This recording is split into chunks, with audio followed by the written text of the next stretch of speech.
আশা করছি আজকের এপিসোড আপনাদের অনেক ভালো লাগবে। বেশি কথা না বলে সবার আগে চলে যাব আজকের প্রথম ঘটনায়। এখন যে ঘটনাটি আপনাদের সাথে শেয়ার করব, এই ঘটনাটি যিনি পাঠিয়েছেন তার নাম আহমেদ আকাশ। ওনার বাড়ি টাঙ্গাইল জেলার করটিয়া ইউনিয়নের ধুলোটিয়া নামক একটি গ্রামে। আর যে ঘটনাটি উনি পাঠিয়েছেন এটি ওনারই ছোট ভাইয়ের সাথে ঘটে যাওয়া একটি ঘটনা, এবং ঘটনার সময়কালে উনি নিজেও এর সাক্ষী হিসাবে ছিলেন। ঘটনাটি 2017 সালের শীতের সময়ের একটি ঘটনা। ওনার ছোট ভাই, তার নাম হচ্ছে তমাল। অনেক চঞ্চল এবং ডানপিটে ছেলে এই তমাল। বর্তমানে তার বয়স প্রায় 20 হতে চলল। ঘটনার সময় তার বয়স ছিল 14 বছরের মতো। শীতের সময় গ্রামে ব্যাডমিন্টন খেলাটা অনেক জায়গায় হয়ে থাকে, আর ওনাদের গ্রামেও এটা অনেক প্রচলিত একটি খেলা। বিশেষ করে শীতের সময় সারা বাংলাদেশে আমরা এই খেলাটা দেখি, যদিও শীতকালে। প্রতি বছরের মতো ওই বছরও ব্যাডমিন্টন খেলার মাঠ তৈরি করা হবে, কিন্তু ওই বছরে মাঠ তৈরিতে একটু দেরি হয়ে যাওয়ায় তমাল এবং তার বন্ধু বান্ধব সবাই একটু চিন্তিতই ছিল। গ্রামে ব্যাডমিন্টন খেলার মাঠ তৈরির জন্য চাষের জমি ছিল সব থেকে ভালো, একটা খোলামেলা জায়গা। প্রতি বছরই শীতের সময় এই চাষের জমিতেই মাঠ তৈরি করা হতো। ওই বছরে সব জমিতেই সরিষা এবং শীতকালীন নানা রকম সবজি চাষ করায় এই ব্যাডমিন্টন খেলার মাঠটি চাষের জমিতে তৈরি করা সম্ভব হয়নি। এদিকে শীত চলে এসেছে, এখনো খেলার মাঠ তৈরি করা যায়নি। এটা নিয়ে তমাল এবং তার বন্ধু বান্ধবরা সবাই আলোচনা করছিল যে কোথায় মাঠ তৈরি করা যায়। এটা নিয়ে তারা খুব পরামর্শ করছিল, চিন্তিত ছিল। অনেক ভেবে চিন্তে তারা বের করলো এবারের ব্যাডমিন্টন খেলার মাঠ হবে রহিম মিয়ার বাগানে। যেই ভাবা সেই কাজ। পরের দিন সকালবেলা রহিম মিয়ার কাছ থেকে অনুমতি নিয়ে সবাই চলে গেল রহিম মিয়ার বাগানে মাঠ তৈরির উদ্দেশ্যে। বলে রাখা ভালো, এই রহিম মিয়ার বাগানটি ছিল গাছপালায় ভরা, তবে বাগানে একটি পুকুরের পাশে বেশ কিছু ফাঁকা জায়গা থাকায় ওইখানেই মাঠ তৈরি করার সিদ্ধান্ত নেওয়া হয়। এই রহিম মিয়ার থেকে অনুমতি নেওয়ার সময় সকলকে এই রহিম মিয়া বলেছিল যে খবরদার, বেশি রাত করে কিন্তু ওই বাগানে খেলা যাবে না। এই কথায় তমাল এবং তার বন্ধু বান্ধবরা তেমন কিছু মনে না করে সম্মতি জানিয়ে চলে আসে। সবাই মিলে মাঠ তৈরি করার কাজেও লেগে পড়ে। সবার অনেক পরিশ্রমের জন্য একটা সময় খেলার মাঠটি হয়েও যায়। বাগানের পাশে মেশিন ঘর থেকে বিদ্যুতের লাইন নেওয়া হবে বলে ঠিক করা হয়। শুরু হয়ে যায় ব্যাডমিন্টন খেলা। তবে প্রতিদিনই রাতের বেলা মোটামুটি 11টার আগেই ওই রহিম মিয়া সবাইকে এসে বলতো, বাবারা এখন খেলা বন্ধ করো, তাড়াতাড়ি বাগান থেকে বের হও। রহিম মিয়া দাঁড়িয়ে থেকে খেলাটা বন্ধ করে দিত। এই বিষয়টা আবার তমাল আর তার বন্ধুদের ভালো লাগতো না। একবার কি হয়, এই রহিম মিয়া চলে যায় তার শ্বশুর বাড়ি বেড়াতে। তমাল এবং তার বন্ধুরা সবাই তো মহা খুশি যে এইবার স্বাধীনভাবে একটু খেলা যাবে, কেউ মানা করবে না। এবার ঘটনার রাতের কথায় আসি। যেদিন তমালের সাথে ঘটনাটি ঘটে সেদিন এই যে আকাশ ভাই, উনি বাসায় ছিলেন না, পরে বাসায় সেসব কিছু জানতে পারেন আর কি। তো ওই দিন রাতে খাওয়া দাওয়া করে তমাল তার এক বন্ধুকে নিয়ে চলে যায় মাঠে। গিয়ে দেখে যে সবাই ইতোমধ্যে চলে এসেছে, তবে সাইফুল নামের একটি ছেলে তখনও আসেনি। ওর জন্য একটু অপেক্ষা করা হয়েছিল। সে না আসার কারণে তাকে রেখে খেলা শুরু হয়ে যায়। বলে রাখা ভালো যে এই যে মাঠটা তৈরি করা হয়েছে এটা ওই বাগানের একটি পুকুরের পাশে। পুকুরের বাম পাশে ছিল সারি সারি কিছু বিশাল বিশাল খেজুর গাছ। তো ওই দিন রাতে খেলতে খেলতে রাত হয়ে যায় অনেক, প্রায় রাত 1টার মতো। সবাই বাড়ি চলে আসে, কিন্তু তমালের কোনো খবর নেই। ওদিকে তমালের আম্মু, উনি তো খুব চিন্তিত হয়ে গেছেন যে এত রাত হয়ে গেছে তবু তমালের কোনো খবর নাই। আর এই খবর না পেয়ে উনি অনেক চিন্তিত হয়ে পড়েন। তো ওর বন্ধু মাহিমকে ওনারা কল দেন। কল দিয়ে জানতে পান যে একটু আগেই নাকি খেলা শেষ হয়ে গেছে, সবাই তো যে যার বাড়িতে চলে গেছে। এটা জেনে উনি তো আরো বেশি চিন্তিত হয়ে পড়েন। মাহিমের কাছে তমালের কথা বললে সে জানালো তমাল নাকি সবকিছু গুছিয়ে বাসায় চলে গেছে। তো কল কেটে দিয়ে তমালের বাবাকে ঘুম থেকে জাগিয়ে তমালের আম্মা সবকিছু জানালেন। সাথে সাথে তমালের আব্বা এবং ওর চাচা মিলে তমালকে খুঁজতে বের হলেন। তাদের উদ্দেশ্য ওই রহিম মিয়ার বাগানে যাবেন ওনারা। তমালের বাবা এবং তার চাচা বাগানে অনেক খোঁজাখুঁজি করার পর হঠাৎ ওই পুকুরের পাশে এসে দাঁড়ান। হঠাৎ তমালের চাচার চোখ পড়ল ওই খেজুর গাছের নিচে কে যেন পড়ে আছে। অন্ধকারে ভালোভাবে বোঝাও যাচ্ছিল না। একটা সময় গাছের পাশে গিয়ে তারা দেখলেন যে এটা আর কেউ না, এটা তাদের তমাল। তবে তমালের গায়ে আঘাতের দাগ রয়েছে, চোখ থেকে রক্ত পড়ছিল। তমালের বাবার সাথে সাথে তমালকে কোলে নিয়ে বাসায় নিয়ে আসে। ওই রাতে তমালের জ্ঞান ফেরেনি। পরের দিন সকালে ওর জ্ঞান ফেরে, তাকে ডাক্তার দেখানো হয়, তার গায়ে আঘাতের জন্য ওষুধ নেওয়া হয়। একটু সুস্থ হলে তমালকে জিজ্ঞেস করা হয় এই দিন রাত্রে বাসায় না এসে ওই খেজুর গাছের নিচে সে পড়েছিল, কেনই বা তার গায়ে আঘাতের চিহ্ন আসলো বা কে তাকে আঘাত করলো। তমাল এসব বিষয় নিয়ে কিছুই বলতে পারলো না, শুধু বলে কে যেন তাকে ওই খেজুর গাছের ওই দিক থেকে ডাক দিয়েছিল। যখনই তমালকে এই বিষয়ে কিছু বলা হয় তখনই শুধু এই একটা কথাই বলে, কে যেন ওই খেজুর গাছের ওই দিক থেকে তাকে ডাক দিয়েছিল। এরপর চলে যায় প্রায় 1 মাস। দিন দিন তমাল কেমন যেন অস্বাভাবিক হয়ে যাচ্ছিল, ঠিক মতো খাওয়া দাওয়া করতো না, কারোর সাথে কথা বলতো না, এবং ওই দিন রাতের পর থেকে আর ওই মাঠে খেলতেও যায়নি। সারাক্ষণ নাকি শুধু ওই খেজুর গাছের নিচে গিয়ে বসে থাকতো আর বিড়বিড় করে কি যেন বলতো। রাত নেই দিন নেই, সারাক্ষণ তাকে ওই খেজুর গাছের নিচে দেখতে পাওয়া যেত। কোথাও না পাওয়া গেলে তাকে ওই খেজুর গাছের নিচে অবশ্যই পাওয়া যাবে। তার আম্মু আব্বু তো তমালকে নিয়ে মহা মুশকিলে পড়লো, চিন্তা করলো ভালো ছেলেটার কি হলো। ওর এই অস্বাভাবিক আচরণ দেখে সবাই খুব অবাক হতো। একদিন রাত্রে সবাই ঘুমিয়েছিল, হঠাৎ তমালের চিৎকার শুনে বাইরে গিয়ে বাড়ির লোকজন দেখে যে তমাল বাড়ি থেকে দৌড় দিল, আর বাড়ির লোকজনও দৌড়ে তার পিছু নিল। ওদিকে বাড়ির লোকজন দৌড়াচ্ছে, তমালও দৌড়াচ্ছে। দেখা গেল তমাল ওই বাগানের দিকে যাচ্ছে। অনেক কষ্টে বাড়ির লোকজন তমালকে ধরে বাড়িতে আনতে সক্ষম হন ওই রাতে। তো এরপর এই যে এত এত যে ঘটনা যে ঘটলো, এই যে আহমেদ আকাশ ভাই উনি কিন্তু বাসায় ছিল না, এই ঘটনার মধ্যে উনি বাসায় ছিল না। পরবর্তীতে উনি বাসায় আসেন, বাড়িতে ছিলেন না, কাজে বাইরে ছিলেন। তো এগুলো উনি পরে জানতে পেরেছেন। তো সকালে বাসায় এসে দেখেন যে বাড়িতে অনেক মানুষ, উনি তো আটকে উঠেছেন। এই আকাশ ভাই ভেবেছেন কেউ তো মারা গেছে। তো তমালের সাথে যে এত কিছু হচ্ছে ওনাকে কিন্তু জানানো হয়নি। তো উনি ঘরে গিয়ে দেখেন যে সবাই তমালের পাশে বসে আছে। তো উনি সবাইকে বলেন যে কি হয়েছে, কেউ কোনো কথা বলে না। এক সময় এই আহমেদ আকাশ ভাইয়ের আব্বা ওনার হাত ধরে বাইরে নিয়ে এসে বললো যে সব জানতে পারবি, অপেক্ষা কর। এটা শুনে তো ওনার কৌতূহল আরো বেড়ে গেল। একটু পর শোনেন যে তমাল খুব চিৎকার চেঁচামেচি করছে। তাড়াতাড়ি সবাই মিলে ঘরে যায়, গিয়ে দেখে ও সবাইকে বিশ্রী ভাষায় গালিগালাজ করছে, সবাইকে চিৎকার করে বলছে যে ওই খেজুর গাছের নিচেই আমার জায়গা, কেউ আমাকে আটকাতে পারবে না। এটা বলছে আর সে হেসেই চলছে আর চিৎকার করছে। এটা শুনে আহমেদ আকাশ ভাই বেশ অবাক হন আর চুপ থাকেন, আর এতটুকু বুঝতে পারেন যে কিছু একটা ভয়ানক ঘটনা তমালের সাথে হয়ে গেছে। সারা বেলা এমন অবস্থাতেই কেটে যায়। রাতে এক হুজুরকে নিয়ে আসেন ওনাদের বাসায়। তো হুজুর এসে তমালকে দেখে কিছুদিন সময় নেন ওনাদের কাছে, যে ওনাকে আরো এই বিষয়গুলো নিয়ে যাচাই বাছাই করতে হবে, তথ্য নিতে হবে। যাওয়ার সময় বলে যান যে যাই হয়ে যাক না কেন তমালকে যেন বাড়ি থেকে বাইরে যেতে দেওয়া না হয়। উনি একটি বোতলে পানি পরে দিয়ে ওই রাতের মতো বিদায় নেন। পরে তিনি আবার আসবেন এটাও বলে যান। হুজুর চলে যাওয়ার পর তমাল সবাইকে গালিগালাজ করা শুরু করে, বাড়ির সবকিছু ভাঙচুর করতে শুরু করে। সবাই মিলে ওকে ধরে রাখতে পারছিল না। একসময় পানি পড়ার গায়ে ছিটিয়ে দেওয়া হয় এবং সাথে সাথে ও চিৎকার করে পড়ে যায় আর জ্ঞান হারিয়ে ফেলে। এসব দেখে তোমার আম্মু তো কান্নায় ভেঙে পড়ে। এদিকে আহমেদ আকাশ ভাই, যিনি ওনার নিজেরও খারাপ লাগছিল, কারণ ওনার ছোট ভাইয়ের এই অবস্থা হবে নিজেই আসলে বুঝতে পারছেন যে কি করা উচিত।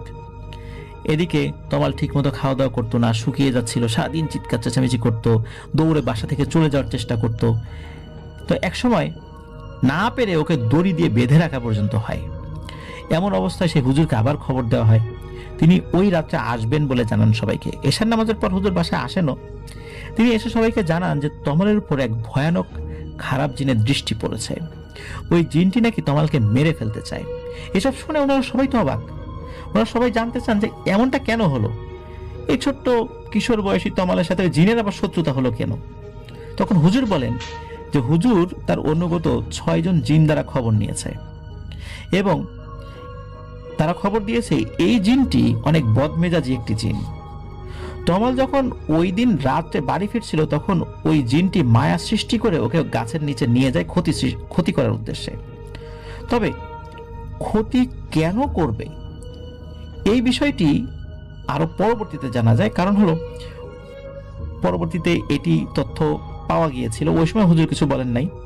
আর ওই দিন যদি তমালের আব্বু এবং চাচা আর 10 মিনিট দেরি করে ওখানে যেত তাহলে নাকি তমালকে আর জীবিত পাওয়া যেত না। হুজুরের এসব কথা শুনে সবাই তো ভয়ে আটকে ওঠেন। এমন অবস্থা আসলে একটা বাড়িতে হবে এটা কারো কল্পনায় আসলে ছিল না। এদিকে এসব কথাবার্তা হচ্ছে, হঠাৎ করে তমাল চিৎকার চেঁচামেচি শুরু করে দেয়। সবাই দৌড়ে যখন তমালের কাছে যায় তখন দেখে তমালের সামনে একটা ছায়া মনে হলো নিমিষেই সরে চলে গেল। ওই রাত্রে তমালকে কোনো মতে শান্ত করে ঘুম পাড়িয়ে দেওয়া হলো। এবার সমাধান কি এটা সবাই মিলে জানতে চাইলেন ওই হুজুরের কাছে। তো হুজুর জানালেন যে পরের দিন উনি তার 2 জন ছাত্রকে নিয়ে আসবেন এবং এর সমাধান করার চেষ্টা করবেন। এবং তিনি আবারও 1 বোতল পানি করে দিয়ে বিদায় নিলেন এবং বলে গেলেন যাই হোক তমাল যেন বাসার বাইরে যেতে না পারে, বাসার বাইরে গেলেই ভয়ানক সমস্যা হয়ে যাবে। আর ওকে যদি একবার ওই খেজুর গাছে নিয়ে যেতে পারে তাহলে নাকি আর ওকে বাঁচানো সম্ভব হবে না। ওই রাতে আর কারোরই ঘুম হলো না, সবাই জেগে রইল আর তমালের পাশে বসে রইল সবাই। গভীর রাত, হঠাৎ সবাই শুনতে পেলেন কারা যেন দৌড়ে ওনাদের বাড়ির দিকে আসছে। আমার ঘরের চালে হাজার হাজার পাথর ছুঁড়ে মারলে যেরকম শব্দ হয় তেমন শব্দ হচ্ছে। সবাই ভীষণ ভয় পেয়ে এক জায়গায় হয়ে গেলেন, সবার মুখেই আল্লাহর নাম আর দোয়া পড়া হচ্ছে। তো একটু পর খেয়াল করে দেখলেন সবাই যে তমাল ঘুম থেকে জেগে গেছে। সবাই খেয়াল করলো তমালের চোখ লাল টকটকে হয়ে আছে, মনে হচ্ছে তার চোখে আগুন জ্বলছে। সবাই খেয়াল করলো চুপ করে তমাল বিছানায় বসে আছে আর মনে হচ্ছে রাগে সে ফেটে পড়ছে। এভাবেই সারা রাত চলে যায়। পরের দিন সকালবেলা হুজুর আসেন তার 2 জন ছাত্রকে নিয়ে এবং দেখা গেল 2 জন ছাত্রর বয়স অনেকটা একই রকম, 2 জনের হাতে কোরআন শরীফ রয়েছে। তো রাতের সব ঘটনা হুজুরকে বলা হলো। হুজুর সব ঘটনা শুনে বললেন যে ওই রাত্রে তমালকে ক্ষতি করার জন্য ওই জিন এসেছিল, কিন্তু বাড়ি বন্ধ করে রাখায় তেমন কিছু করতে পারেনি। বিকেলের দিকে তমালকে নিয়ে হুজুর এবং তার 2 ছাত্র গেল সেই বাগানের খেজুর গাছের নিচে। সবাইকে বাসায় থাকতে বলা হলো। পরেরটুকু অবশ্য হুজুরের মুখ থেকে শুনেছিলেন। হুজুর বলেছেন যে ওনারা যখন তমালকে নিয়ে বিকালের দিকে ওই খেজুর গাছের নিচে যান তখন দেখেন অনেকগুলো কাক ওই গাছে বসে আছে। তো হুজুর বিসমিল্লাহ বলে গাছের নিচে হাত দিতেই কাকগুলো চিৎকার করে কোথায় যেন মিলিয়ে গেল। উনি ওরা 2 ছাত্রকে চিৎকার করে কোরআন তেলাওয়াত করতে বললেন। তারাও কোরআন তেলাওয়াতের 10 মিনিট পরে শুরু হলো এক মহাতাণ্ডব। মনে হলো খেজুর গাছ বাতাসে ভেঙে পড়বে। এক সময় তমালকে গাছের নিচে বসিয়ে দোয়া পাঠ করতে শুরু করলেন। হঠাৎ তমাল উঠে দাঁড়ালো এবং আবার সে মাটিতে লুটিয়ে পড়ল এবং সকলে দেখলেন কালো একটা বিশাল ছায়া হাওয়ায় মিলিয়ে গেল এবং সব যেন তোলপাড় করে চলে গেল। তারপর আরো কিছুক্ষণ কোরআন তেলাওয়াত করা হলো ওই গাছের নিচে। সবশেষে পরিস্থিতি স্বাভাবিক হলে তমালকে বাড়িতে ফেরত নিয়ে আসা হলো। হুজুর তমালকে নিয়ে আসতেই ওনারা সবাই বের হলেন। তমালকে সুন্দর করে গোসল করালেন হুজুরের কথা মতো। হুজুর বলেছেন যে গোসল করাতে হবে। তমালকে পরা পানি খাওয়ানো হলো।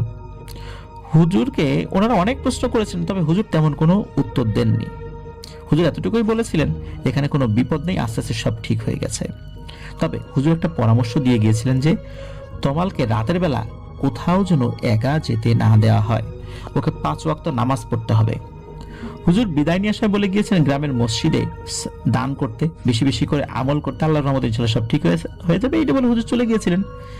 আর সব থেকে অবাক করা বিষয় হলো এই যে হুজুর যিনি এই তদবিরটি করেছিলেন উনি নাকি এই ঘটনার পরে ওখান থেকে চাকরি ছেড়ে দিয়ে চলে যান এবং কোথায় গিয়েছিলেন এটা কাউকে যান নাই আর কি। এরপর আল্লাহর রহমতে তমাল অনেকটাই স্বাভাবিক হয়ে ওঠে। ওকে আর এর বিষয়ে কোনো কিছু জিজ্ঞেস করা হয়নি। হুজুরের বলে যাওয়া কথা মতো তমাল আমল করা শেখে এবং আস্তে আস্তে এই আমলে নিজেকে অভ্যস্ত করে ফেলে। আলহামদুলিল্লাহ এখন সবকিছু ঠিক হয়ে গেছে। আর একটি বিষয় সেটা হলো যে রহিম মিয়ার বাগান, ওখানে যে সমস্যা ছিল রহিম মিয়া জানতেন। এই কারণেই মূলত বেশি রাতের বেলা তাদেরকে খেলতে মানা করেছিলেন। যারা খেলতো ওরা ছোট মানুষ, এগুলো বললে ভয় পেতে পারে। এই জন্য উনি মুরব্বী হিসাবে তাদেরকে ভয় দেখানোর চেষ্টা না করলেও ওরা যেন রাতের বেলা ওখানে বেশিক্ষণ না থাকে এই চেষ্টা কিন্তু উনি অব্যাহত রেখেছিলেন। কিন্তু উনি শ্বশুরবাড়ি যাওয়ার কারণে এই যে গ্যাপটা হয়ে যায়, এই গ্যাপেই সমস্যাটা হয়ে গিয়েছিল। তো হুজুর আসলে ওখান থেকে ওই জিনকে তাড়িয়েছিলেন কিনা এই বিষয়ে উনি কিছু বলেন নাই। উল্টো উনি নিজেই এই সমস্যার সমাধান করে দিয়ে ওই গ্রাম থেকে চলে গিয়েছিলেন, আর কখনো ফেরত আসেননি। এটি ছিল ঘটনা। এর আগে এমন একটি ঘটনা, প্রিয় লিসেনার্স, আমরা বলেছিলাম যে এই ধরনের সমস্যা যখন কোনো হুজুররা সলভ করেন, অনেক সময় এটার কাফফারা হিসাবে তাদেরকে ওই এলাকা ছেড়ে চলে যেতে হয়, তা না হলে তাদেরও বড় ধরনের ক্ষতি হয়। হতে পারে এই কারণেই হুজুর চলে গিয়েছিলেন ওই এলাকা ছেড়ে। এভাবেই কোনো কোনো মানুষের ত্যাগের বিনিময়ে আমরা সুস্থ থাকি। যদি এই ধরনের মানুষের ত্যাগ না থাকতো তাহলে কিন্তু আমরা সুস্থ থাকতাম না। ডাক্তাররা যদি দিনরাত পরিশ্রম করে ডিউটি না করতেন, রুগী না দেখতেন, তাহলে কি আমরা অসুস্থ হয়ে হসপিটালে যদি গভীর রাত্রে যাই তখন কি আমরা সার্ভিসটা পেতাম? নিশ্চয়ই পেতাম না। আমাদের পুলিশ সদস্য ভাইয়েরা সারা রাত জেগে থাকেন। একটি রাত যদি বাংলাদেশের সকল পুলিশরা ঘুমান, ওই রাত্রে আমরা সাধারণ জনগণ ঘুমাতে পারবো? আমরা সারা রাত জেগে থাকতে হবে আমাদেরকে, কেননা পুলিশরা ঘুমিয়ে গেছে, আমাদেরকে জাগতে হবে। তা না হলে আমাদের সকল কিছু চুরি হয়ে যেতে পারে, বড় ধরনের অঘটন ঘটতে পারে। এই জন্য পুলিশরা জেগে থাকেন বলেই আমরা ঘুমাতে পারি।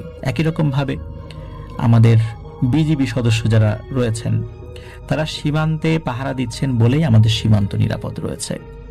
আমাদের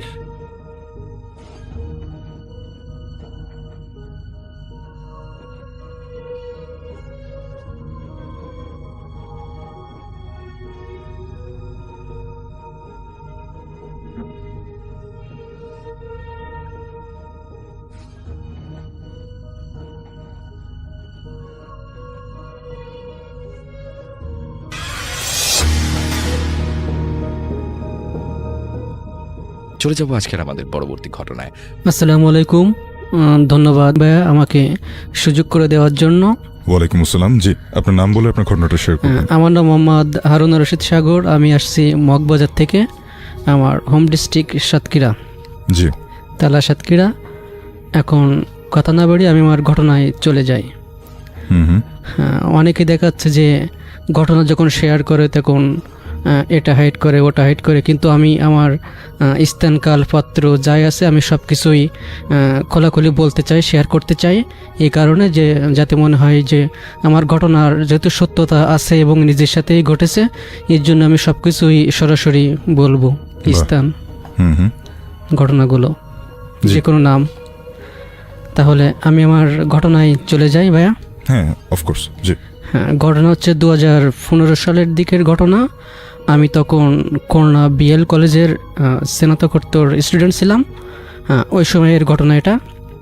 ওই সময় দেখা যাচ্ছে দৌলতপুরের একটা মেসে থাকতাম। মেসটার নাম হলো মাস্ত্রাবাস, এবং আমি ওখানে টিউশনি করতাম। আমার একটা সাইকেল ছিল, বাইক ছিল, ওই বাইক চালিয়ে টিউশনি করতে যেতাম। আর আমার টিউশনিটা ছিল হচ্ছে খুলনার খালিশপুরে। তো খালিশপুর পুলিশ ফাঁড়ি দেখা যাচ্ছে বন্ধন কমিউনিটি সেন্টার আছে, ওখানে ছিল আমার টিউশনিটা। আচ্ছা। তো আমি খালিশপুরে যে মোড় হয়ে ওয়ান্ডারল্যান্ড পার্ক হয়ে ওই দিক থেকে না ঘুরে যে আমি আড়পথে যেতাম। খালিশপুরে যে চিত্রালী সিনেমা হল আছে, ওই চিত্রালী সিনেমা হলের পাশ দিয়ে বাজারের ভিতর দিয়ে যে একেবারে বঙ্গবাসী স্কুলের ওখানে যেয়ে উঠতাম। মানে স্নাতকোত্তর করানোর সময় আপনি টিউশনি করতেন, বেশ লম্বা একটা পথ যেটা বললেন, সেখান থেকে টিউশনি করতে যেতে হতো। হ্যাঁ, এবং আমি একটু আড়পথে যেতাম খালিশপুরের বাজারের ভিতর দিয়ে। মাছের বাজার আছে, তো মাছের বাজারের ভিতর দিয়ে একেবারে বঙ্গবাসী বলে একটা জায়গা আছে, ওখানে যে ডাইরেক্ট উঠতাম। এবং ওখানে একটা বড় স্কুল আছে, বঙ্গবাসী স্কুল। যারা খালিশপুর অথবা খুলনায় যারা ওদিকে যারা আছে তারা এটা চিনবে আর কি, যেহেতু নাম করা একটা স্কুল। আচ্ছা, সেটাই। তো আমি যখন প্রতিদিন ওই মাছের বাজারের ভিতর দিয়ে টিউশনি করতে যেতাম, তখন ওখানে প্রচুর ইলিশ মাছ উঠতো ওই বাজারে। তো আমি মনে মনে প্রতিদিন ভাবতাম যে যখন পূজার যখন ছুটি হবে, আমি যখন বাড়িতে যাব, তখন এখান থেকে 2টো ইলিশ মাছ আমি বাসায় কিনে নিয়ে যাব। যে বাড়িতে মা বাবা আছে, মা বাবাকে কি খাওয়াবো, একটু মা বাবা কখন থাকে কি না থাকে, এটা আমার ইচ্ছা ছিল আর কি, যে বাসায় কিনে নিয়ে যেয়ে মা বাবার জন্য নিয়ে যাব এবং যেহেতু ওখানে প্রতিদিন আপনি আসলে অনেক ইলিশ মাছ বাজারে দেখছেন, হ্যাঁ, খালি তো একটা শুধু শখ ওই হলো। বাজারটায় কিন্তু প্রচুর ইলিশ মাছ ওঠে আর কি, পাওয়া যায়। এবং সেটা দেখে আপনার শখ হলো যে বাবা মায়ের জন্য আপনি হ্যাঁ, ইলিশ যখন- মাছ কিনবেন। হ্যাঁ, যখন দেশে যাব তখন নিয়ে যাব, আমাদের ওদিকে তো খুব একটা পাওয়া যায় না, হুম হুম। এই কারণে। তা দেখাচ্ছে যে 15 সালের যখন দুর্গাপূজার যখন ছুটি হবে, ওই সময় আমি টিউশনের থেকে বললাম যে আমি তো বাসায় যাব, আমি তো বাড়িতে যাব, তো আমাকে ছুটি লাগবে। তো ওখান থেকে আমি টিউশনের থেকে ছুটি নিলাম 2-3 দিনের, নিয়ে ওখান থেকে আমি 2টো ইলিশ মাছ কিনলাম। কেনার পরে আমি আমার ম্যাচের ওখানে চলে আসলাম। আমার ম্যাচের সামনে একটা কাকার একটা দোকান ছিল, যে আমার ইচ্ছা যে আমি ওখানে ফ্রিজে মাছটা রাখবো, নিয়ে পরের দিন আমি বাসায় যাব, এরকম। আচ্ছা। হুম হুম। নিয়ে আমি যখন মাছ দুটো নিয়ে আসলাম, আসার পরে আমি আমার কাকাকে বললাম, যে দোকানদার কাকা, যে কাকা আমি তো আমার মাছ দুটো আপনার ফ্রিজে রাখবো, আমি তো কাল বাসায় যাব, আমি বাসায় যাওয়ার সময় মাছ দুটো নিয়ে যাব। তখন দোকানদার কাকা বলল যে এটা তো দোকানের ফ্রিজ, এখানে কোল্ড ড্রিঙ্কস, আইসক্রিম, এটা ওটা আছে, এর ভিতরে তো মাছ রাখা যাবে না। তখন আমি ওনাকে বললাম যে দেখেন কাকা, আমি তো আপনার ফ্রিজে রাখবো বলে কিনছি, আমার বাড়ি থেকে মা বাবা আছে, মা বাবার জন্য কিনে নিয়ে যাচ্ছি মাছটা, তাদের খাওয়ানো আমার খুব ইচ্ছা, এই জন্য। এটা শোনার পরে উনি আমাকে বললো যে ঠিক আছে, আমি ব্যবস্থা করতেছি। ইনি দোকানের পিছনেই ছিল ওনার বাসা, দোকানের সাথে উনি ওনার ওয়াইফকে ডাকলো, আর ডাকার পরে বলল যে মাছ দুটো বাসার ফ্রিজে নিয়ে রাখো, কালকে বাড়ি যাওয়ার সময় নিয়ে যাবে। হুম হুম। হ্যাঁ, তো ওটা রাখলো। রাখার পরে পরের দিন আমি সম্ভবত যখন বাড়িতে যাই তখন দেখাচ্ছে দুপুর 2টা 2:30 এরকম সময় আমি রওনা দিই, কারণ ওইরকম সময় দেখাচ্ছে যে যানবাহনের ভিড় কম থাকে এবং চেয়ারে বসে যেতে পারি আর কি। তা না হলে প্রচুর ভিড় হয়, অনেক রোদে গরমে কষ্ট হয়ে যায়, অনেক লোকের চাপ থাকে, সিটে বসে যাওয়া যায় না। এর জন্য আমি ওই সময়টায় বের হতাম, যাতে একটু রিল্যাক্সে যেতে পারি, চেয়ারে বসে সিটে বসে। হুম হুম। এর জন্য আমি মাছ দুটো নিয়ে আমি রওনা দিলাম, এবং বাসায় পৌঁছাতে আমার 2-1 দিন সন্ধ্যা হয়, অথবা সন্ধ্যার একটু পর এরকম সময় আমি বাসায় যে পৌঁছাই আর কি। নিয়ে তারপরে আমি দুপুর আমার খেয়াল আছে যে 2:15 না 20 আমি আমার ম্যাচ থেকে রওনা দিলাম। আমার ঘাড়ে একটা ব্যাগ আছে আর মাছের প্যাকেটটা আমার হাতে হুম হুম। নিয়ে আমি খুলনা, দৌলতপুর থেকে খুলনা সোনাডাঙ্গা আসলাম। সোনাডাঙ্গা থেকে আমি পাইকগাছা গাড়িতে উঠলাম। আমার হোম ডিস্ট্রিক্ট সাতক্ষীরায় হলেও আমার খুলনার পাইকগাছার বাসে যাওয়া লাগে। আচ্ছা। হ্যাঁ, পাইকগাছার বাসে যাওয়া লাগে, এবং তালা আছে, ওখানেই আমার নামি আর কি। তো যাই হোক, আমি রওনা দিলাম, এবং সন্ধ্যার সময় দেখাচ্ছে যে খুলনা ডুমুরিয়া, তারপর তালা, তারপর কপিলমুনি রেখে আকরগাটা বলে একটা জায়গা আছে, আমি ওখানেই আমাকে নামতে হয় বাসায় যেতে গেলে, এবং ওখানে নামলাম। নামার পরে ওখান থেকে 1-2 মিনিট হেঁটে সামনে একটা খেয়াঘাট আছে, ওই খেয়াঘাটে আমি গেলাম, কারণ আমার বাসায় যেতে গেলে আবার অল্প একটু নদীর পথ আছে, ওখান থেকে নৌকায় করে যেতে হয়। তো আমি সেদিন গেলাম, যে আমি ঘাটে কোনো নৌকাই দেখলাম না, কারণ ওই সময় দুর্গাপূজা ছিল। আমি যে ঘাটে যে বসেছিল, আমি তার কাছে জিজ্ঞাসা করলাম যে ভাই, নৌকা কি হয়ে গেল, নৌকা নেই কেন ঘাটে? তখন উনি আমাকে বলল যে প্রতিমা বিসর্জনের যে ব্যাপারটা, প্রতিমা বিসর্জনের জন্য সব নৌকায় ভাড়া হয়ে গেছে বা ভাড়া করে নিয়ে গেছে। দেখা যাচ্ছে আজকেই দশমী উদযাপিত হলো, এবং আজকেই কিন্তু সেই প্রতিমা বিসর্জনের ব্যাপারটাও কিন্তু ছিল। একই দিনের ঘটনা বলছেন আপনি। হুম হুম। তো প্রতিমা বিসর্জনের সব নৌকা ওই দিন ভাড়ায় চলে গেছিল। আর দেখা যাচ্ছে প্রতিমা বিসর্জনের জন্য যদি একটা নৌকা যদি ভাড়া হয়ে যায়, তো ওর সাথে আর 2টা নৌকা ভাড়া করে নিয়ে যায়, দেখা যাচ্ছে নাচানাচি করে, যারা গান বাজনা যাচ্ছেন করে, সেই প্রতিমা বিসর্জনে সবার জন্য, আড্ডা দেখার জন্য প্রতিমা বিসর্জন। সেজন্য মূর্তির জন্য একটা নিলেও আর সাথে আর 2-3টা ওই সময় ওরা ভাড়া করে নিয়ে যায় আর কি। তো আমাকে বললো যে ঠিক আছে বসেন, 15-20 মিনিট পরেই নৌকাগুলো চলে আসবে। তো দেখলাম যে ওখানে বসেছিলাম। তারপরে যখন ঈশার আজান দেব এরকম একটা অবস্থায় দেখা যাচ্ছে প্রতিমা বিসর্জন দিয়ে নৌকাগুলো ঘাটে ফিরে আসলো, এবং ওই সময় আমি নৌকাতে উঠলাম। ওঠার পরে দেখাচ্ছে যে নৌকাটা একেবারে আমাদের বাড়ির কাছাকাছি যায় এমন তো না, ওখানে গেটের মুখ বলে একটা জায়গা আছে, ওখানে নৌকা ওই পর্যন্ত যায়, ওখানে নামাই দেয়। নামা দেওয়ার পরে ওখান থেকে প্রায় 1 কিলো পথ হাঁটতে হাঁটতে আমার বাসায় যেতে হয় আর কি। তো নৌকা ওঠার পরে দেখা যাচ্ছে যে গেটের মুখ ওখানে নামাই দিল। নামাই দেওয়ার পরে একটা রাস্তা আছে, যেটা হচ্ছে নদীর সাইড দিয়ে একটা রাস্তা আছে, ওই রাস্তা দিয়ে আমাদের বাড়িতে যেতে হয়। সামনে একটা শ্মশান ঘাট আছে এবং পুরোপাড়া আছে। পুরোপাড়াটা হচ্ছে মূলত হিন্দু পাড়া, ওখানে হিন্দুরাই বসবাস করে। শ্মশান ঘাট, পুরোপাড়া, তারপর হচ্ছে আমাদের মুসলমানদের পাড়া আর কি। যাই হোক, প্রায় 1 কিলো পথ। নৌকার থেকে নামার পরে দেখা যাচ্ছে নদীর সাইড দিয়ে দেখা যাচ্ছে 1 থেকে 2 মিনিটের পথ হাঁটার পরে দেখা যাচ্ছে শ্মশান ঘাটটা পড়ে আর কি। তো আমি নামার পরে আমি হাঁটতে হাঁটতে যাচ্ছি, আমার পিছনে ব্যাগ আছে, হাতে মাছের যে ইলিশ মাছের যে প্যাকেটটা ওটা আমার হাতে।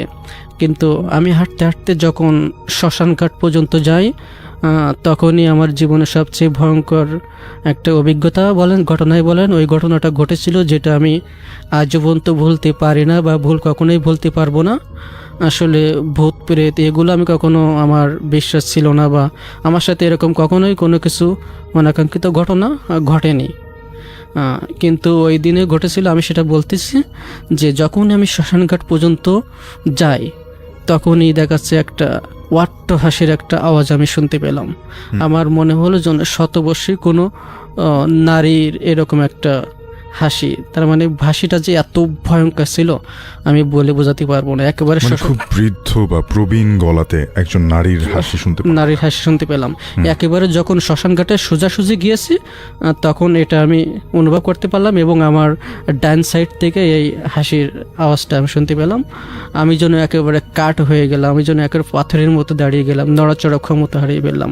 আর দেখা যাচ্ছে আমার ভয়টা আমার ভিতরে কম আসে, কিন্তু যে হাসির যে একটা যে ভয়ার্থ যে ভাবটা, হাসির আওয়াজটা আমাকে বেশি ভীত করে তুললো। আমি যেন একেবারে ঘেমে একাকার হয়ে যাচ্ছি, একেবারে ঠান্ডা হয়ে গেছি।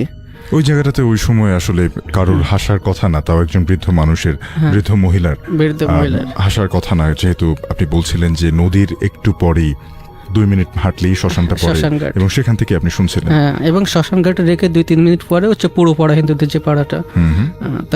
তারপরে আমি ডাইন দিকে আমার ঘাটটা ঘোরানোর পরে দেখি ওখানে একটা বড় একটা মোটা তেঁতুল গাছ ছিল, অনেক পুরনো একটা তেঁতুল গাছ।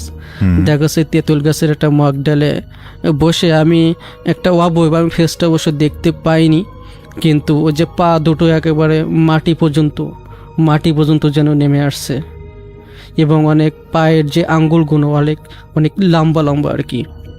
আর হাতটাও যেন একেবারে ঝুলে পড়েছে, নেমে আসছে মাটি পর্যন্ত। মুখটা দেখতে পাইনি, মুখটা কালো ছিল এবং সাদা পাড়ের একটা শাড়ি পরা ছিল। মনে হচ্ছে যেন একেবারে বৃদ্ধ, দেখাচ্ছে 100-র উপরে বয়সে, এরকম একটা বৃদ্ধ আঙ্গুলগুলো। তার আপনি হাত পার কথা বললেন যেগুলো অনেক লম্বা জায়গা জুড়ে ঝুলেছিল, তো এই হাত পাগুলোকে দেখতে আপনাকে কাছে কিরকম মনে হচ্ছিল? যে মানুষের মতোই, কিংবা আসলে অন্য কোনো জন্তুর মতো, নাকি একেবারে স্বাভাবিক? তার মানে যে হাত এবং পায়ের আঙ্গুলগুলো একটু লম্বা ছিল, কোনো স্বাভাবিক মানুষের মতো ছিল না। স্বাভাবিক মানুষের মতো ছিল না, কিন্তু দেখতে মানুষের হাত পায়ের মতোই, অনেক লম্বা এবং চামড়াগুলো এমনভাবে করা আছে যেন একেবারে কঙ্কাল, প্রায় কঙ্কালের মতো আর কি, এরকম। তারপরে উনি ওখান থেকে চিৎকার করে বলতেছে যে তোর হাতে মাছ আছে, মাছের ব্যাগটা আমাকে দিয়ে যা, অনেক দিন মাছ খাইনি, কাঁচা মাছের স্বাদ পাইনি। আর এমনভাবে হাসতেছিল যেন আমার একেবারে জানটা বের হয়ে যাবার মতো। এতটা ভয় আমি কখনোই পাইনি। ওটা বলার পরে দেখাচ্ছে যে আমি যেন মাছের ব্যাগটা আমি আরও শক্ত করে ধরলাম, যে বাড়িতে মা বাবার জন্য নিয়ে যাচ্ছি, এখন এখানে চাচ্ছে। ওই ভয়টা আপনার তখন কি মনে হচ্ছিল? আপনি তো ডেফিনেটলি বুঝতে পারছিলেন যে এটা কোনো মানুষ না, এটা একটা অশরীরী বা পেতনি এরকম জাতীয়, কিন্তু কোনো একটা শক্তির কারণে দেখাচ্ছে আমার ব্যাগটা যেন আমি আর শক্ত করে একটু ধরলাম। কিন্তু ওখানে তো, কিন্তু তার যে হাসিটা ছিল অত্যাধিক ভয়ঙ্কর, আমি সেটা বলে বোঝাতে পারবো না। এতটা ভয়ঙ্কর হাসি আমি জীবনে কখনোই দেখিনি। আর আমার বলতেছে যে তো মাছের ব্যাগটা আমাকে দিয়ে যা, মাছের ব্যাগ না দিয়ে তুই এখান থেকে কিছুতেই যেতে পারবে না, এক পাও আগাতে পারবে না, মাছের ব্যাগটা দিয়ে যা। এরকম সময় আমি যখন আমি আমার ব্যাগটা আমি আরও শক্ত করে ধরলাম হাত দিয়ে, তখন দেখা যাচ্ছে ওনার যে হাতটা, যে কঙ্কালের মতো যে হাতটা, লম্বা আঙ্গুল, হাতটা যেন লম্বা হয়ে যেন আমার দিকে হ্যাঁ আগে আগে আসছে বা তেড়ে আসছে, যেন যেন আমাকে ধরবে, যেন আমাকে ব্যাগটা আমার হাত থেকে কেড়ে নেবে বা আমাকে যেন মেরে ফেলবে, এরকম একটা অবস্থা। ওনার হাতটা আমার দিকে এগিয়ে দিল, মানে ওই অন্ধকারের মধ্যে তার হাতটা বাড়িয়ে দিল আপনার দিকে। হাতটা বাড়িয়ে দিল। দেখা যাচ্ছে সে গাছের ডালে বসে আছে, কিন্তু ওর হাতটা যেন লম্বা হতে হতে যেন আমার দিকে আসতেছে, যেন এই মুহূর্তে আমাকে আমাকে মেরে ফেলবে, আমার মাছটা নিয়ে যাবে আমার ব্যাগে হাত থেকে। এরকম একটা অবস্থা, এরকম একটা সিচুয়েশনের, এরকম একটা ভয়ঙ্কর পরিস্থিতির ভিতরে আমি পড়ে গেলাম। এরকম টাইমে যখন যে হাতটা যখন আমার কাছাকাছি মতো চলে আসলো, তখন আমার বাম পাশে তো শ্মশানঘাট। শ্মশানঘাট থেকে আমি যেন একটা আওয়াজ পেলাম যে কে যেন চিৎকার করছে ওখান থেকে, যে মাছ খাবার আর লোক পেলি না, ওর দিকে যেন হাত বাড়ানো না হয়, ওর দিকে যেন হাত বাড়াস না। এইদিকে এরকম একটা আওয়াজ শুনলাম। আওয়াজটা শোনার পরে আমি যেন একটু স্বাভাবিক হলাম, একটু আমার জ্ঞান ফিরলো, একটু যেন ভালো লাগার মতো একটা হলো, যে মনে হয় আমার সাহায্য করার মতো কেউ আছে বা আসতেছে, এরকম আমার মনে হলো।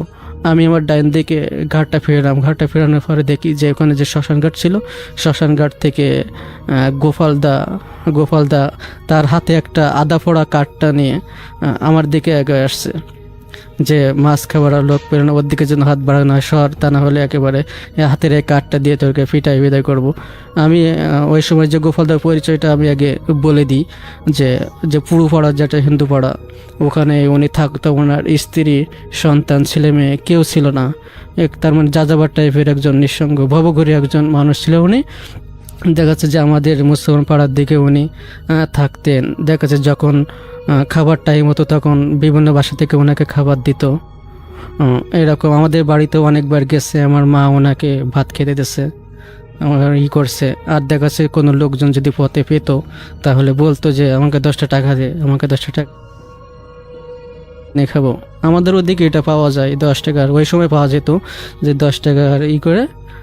হ্যাঁ তারপরে এই হচ্ছে গোপালদা, উনি চিৎকার করতে করতে এগিয়ে আসলো, আমার দিকে এগিয়ে আসতেছে সরসর, তা না হলে এই কাটতে দিয়ে কিন্তু তোরে পেড়ো একেবারে করে দেবো নেই। তারপরে দেখলাম ওই যে অবয়বটা, ওই যে শরীরটা যেন একেবারে ধোয়া হয়ে, সাদা ধোয়া হয়ে যেন উপরের দিকে চলে গেল, মিশে গেল।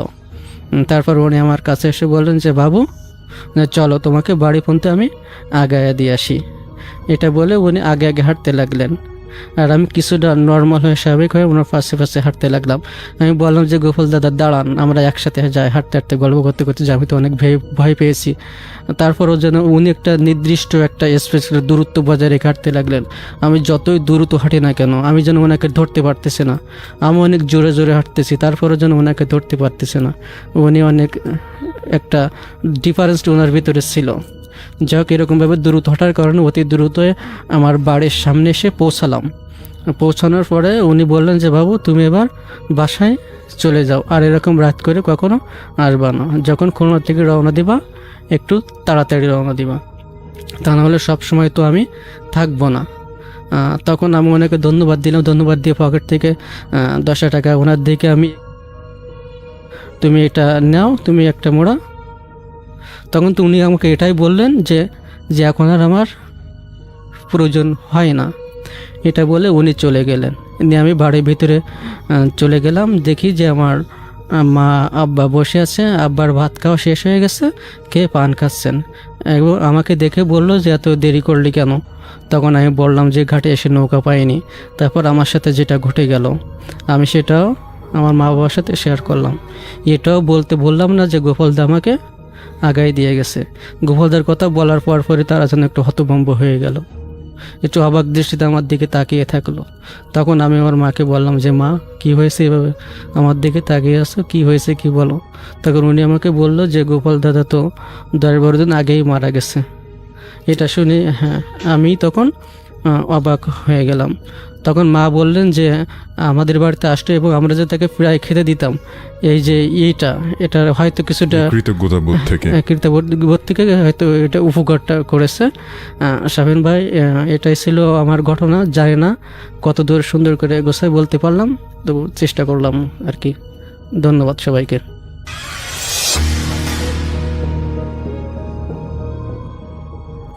এখন যে ঘটনাটি আপনাদের সাথে শেয়ার করতে যাচ্ছি, এই ঘটনাটি আমাদেরকে পাঠিয়েছেন মোহাম্মদ হাসিবুর রহমান। ওনার বাড়ি লালমনিরহাট জেলার ফুলগাছ গ্রামে। উনি এর আগেও দুটি ঘটনা আমাদেরকে পাঠিয়েছেন এবং সেই দুটি ঘটনা প্রচারিতও হয়েছে। তো উনি যেই ঘটনাটি আমাদেরকে এই এপিসোডের জন্য পাঠিয়েছেন, বা এই এপিসোডের জন্য যে ঘটনাটি আমরা সিলেক্ট করেছি, এই ঘটনাটি ঘটেছিল 2009 সালে ওনার নানা শ্বশুরের সাথে। তো ওনার নানা শ্বশুরের সাথে কথা বলতে বলতে এই ঘটনাটি উনি ওনার কাছ থেকে সংগ্রহ করেছিলেন। তো চলুন ঘটনাতে চলে যাই।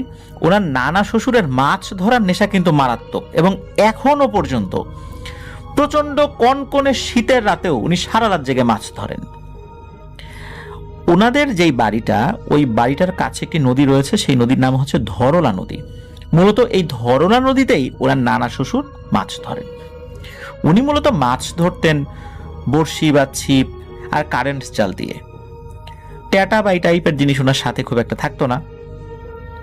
তো এই নানা শ্বশুর যেদিন যেখানে মাছ ধরার জন্য জাল বড়শি পাতেন, তো ওইটার পাশেই ছিল একটি শ্মশান। যদিও বা উনি সেটা জানতেন, কিন্তু জানার পরে ওনার তেমন ভয় ডর ছিল না, কারণ উনি ছোটবেলা থেকেই এইভাবে মাছ ধরতে ধরতে খুবই অভ্যস্ত হয়ে গেছেন। আর টুকটাক ভয়ের ঘটনা যে ঘটে মাছ ধরার সময়, এটাও কিন্তু উনি জানেন। তো উনি ওই রাত্রে জাল পেতেছেন। সাধারণত জাল যদি উনি পাততেন তখন ওখানেই থাকতেন বা আশেপাশে সারা রাত থাকতেন। যদি দেখতেন যে মাছ অনেক পাওয়া গেছে, ওনার কাঙ্ক্ষিত যে পরিমাণ, ওই পরিমাণে মাছ উনি পেয়েছেন, তখন আর সারা রাত থাকতেন না, উনি বাড়িতে চলে আসতেন, ঘুমাতেন। তো উনি ওই শ্মশানের ওখানে তো জাল পেতেছেন, ওখানে একটা উঁচু ঢিবি আছে আর কি, ওইটাই শ্মশান। তো ওখানে উনি বসেছিলেন, চিন্তা করেছেন যে কিছুক্ষণ বিশ্রাম করি, ঘন্টাখানেক পর আবার ওই জাল এবং বড়শিগুলো চেক করব। তো উনি বসে থাকতে থাকতে ঘুমিয়ে পড়েছেন। তো হঠাৎ করে আর ঘুম ভেঙে যায়। তো আশেপাশে তাকিয়ে দেখেন যে বেশ চাঁদের আলো আছে। তো ওই সময় কিন্তু ভয়ানক কোনো কিছু উনি আবার আশেপাশে দেখেন না, ওখানে শ্মশান হওয়ার পরেও। তো উনি কি করেছেন, ওনার ওই বড়শি যে এই জায়গাগুলোতে পেতেছেন এবং জাল, ওগুলো চেক করছেন, দেখছেন যে বেশ অনেক মাছ পড়েছে। তো উনি চিন্তা করলেন যে পরিমাণ মাছ পড়েছে তাতে আমার আর সারা রাত কষ্ট করার কোনো দরকার নাই, মাছগুলো নিয়ে আর এই বড়শি জাল তুলে বাড়ির দিকে চলে যাই। তো নানা সেটাই করেছেন, সবকিছু গুটিয়ে উনি বাড়ির উদ্দেশ্যে রওনা দিয়েছেন। ওই শ্মশানের ওই অংশটুকু এটিও উনি পার হচ্ছিলেন, সবকিছু স্বাভাবিক ছিল। হঠাৎ করে পেছন থেকে একটা আওয়াজ আসে, কিরে আজকে তো অনেক মাছ পাইলি, আমাকে কিছু দে, আমি খাই, আমাকে কিছু দিয়ে যাবি না? তখন এই নানা উনি চিন্তা করলেন যে এই সেরেছে, এই মাছ খেকো এই ভূতগুলো তো আমার পিছু নিয়েছে, কিন্তু এদেরকে যদি আমি আজকে মাছ দেই, এরপরে প্রতিদিন আমার পিছু লাগবে, মাছ দেয়া যাবে না। তো উনি এই কথাগুলোর কোনো উত্তরই দিচ্ছে না, উনি সোজা হাঁটা ধরেছে, ওনার বাড়ির পথ দিয়ে উনি যাচ্ছেন। তো বাড়ি থেকে বেশ তখনও একটু দূরেই আছেন, প্রায় 2 কিলোমিটার দূরে আছেন। হঠাৎ করে দেখেন এই পথ আগলে বিশাল কালো কুচকুচ একটা মহিষ দাঁড়িয়ে আছে, এবং স্বাভাবিক যে মহিষের উচ্চতা থাকে তার থেকেও প্রায় দ্বিগুণ উচ্চতার। আর এমন একটা জায়গা, ওই আশেপাশে কিন্তু কোনো ঘর বাড়ি নেই, রাস্তার দুপাশে শুধু ফসলি জমি।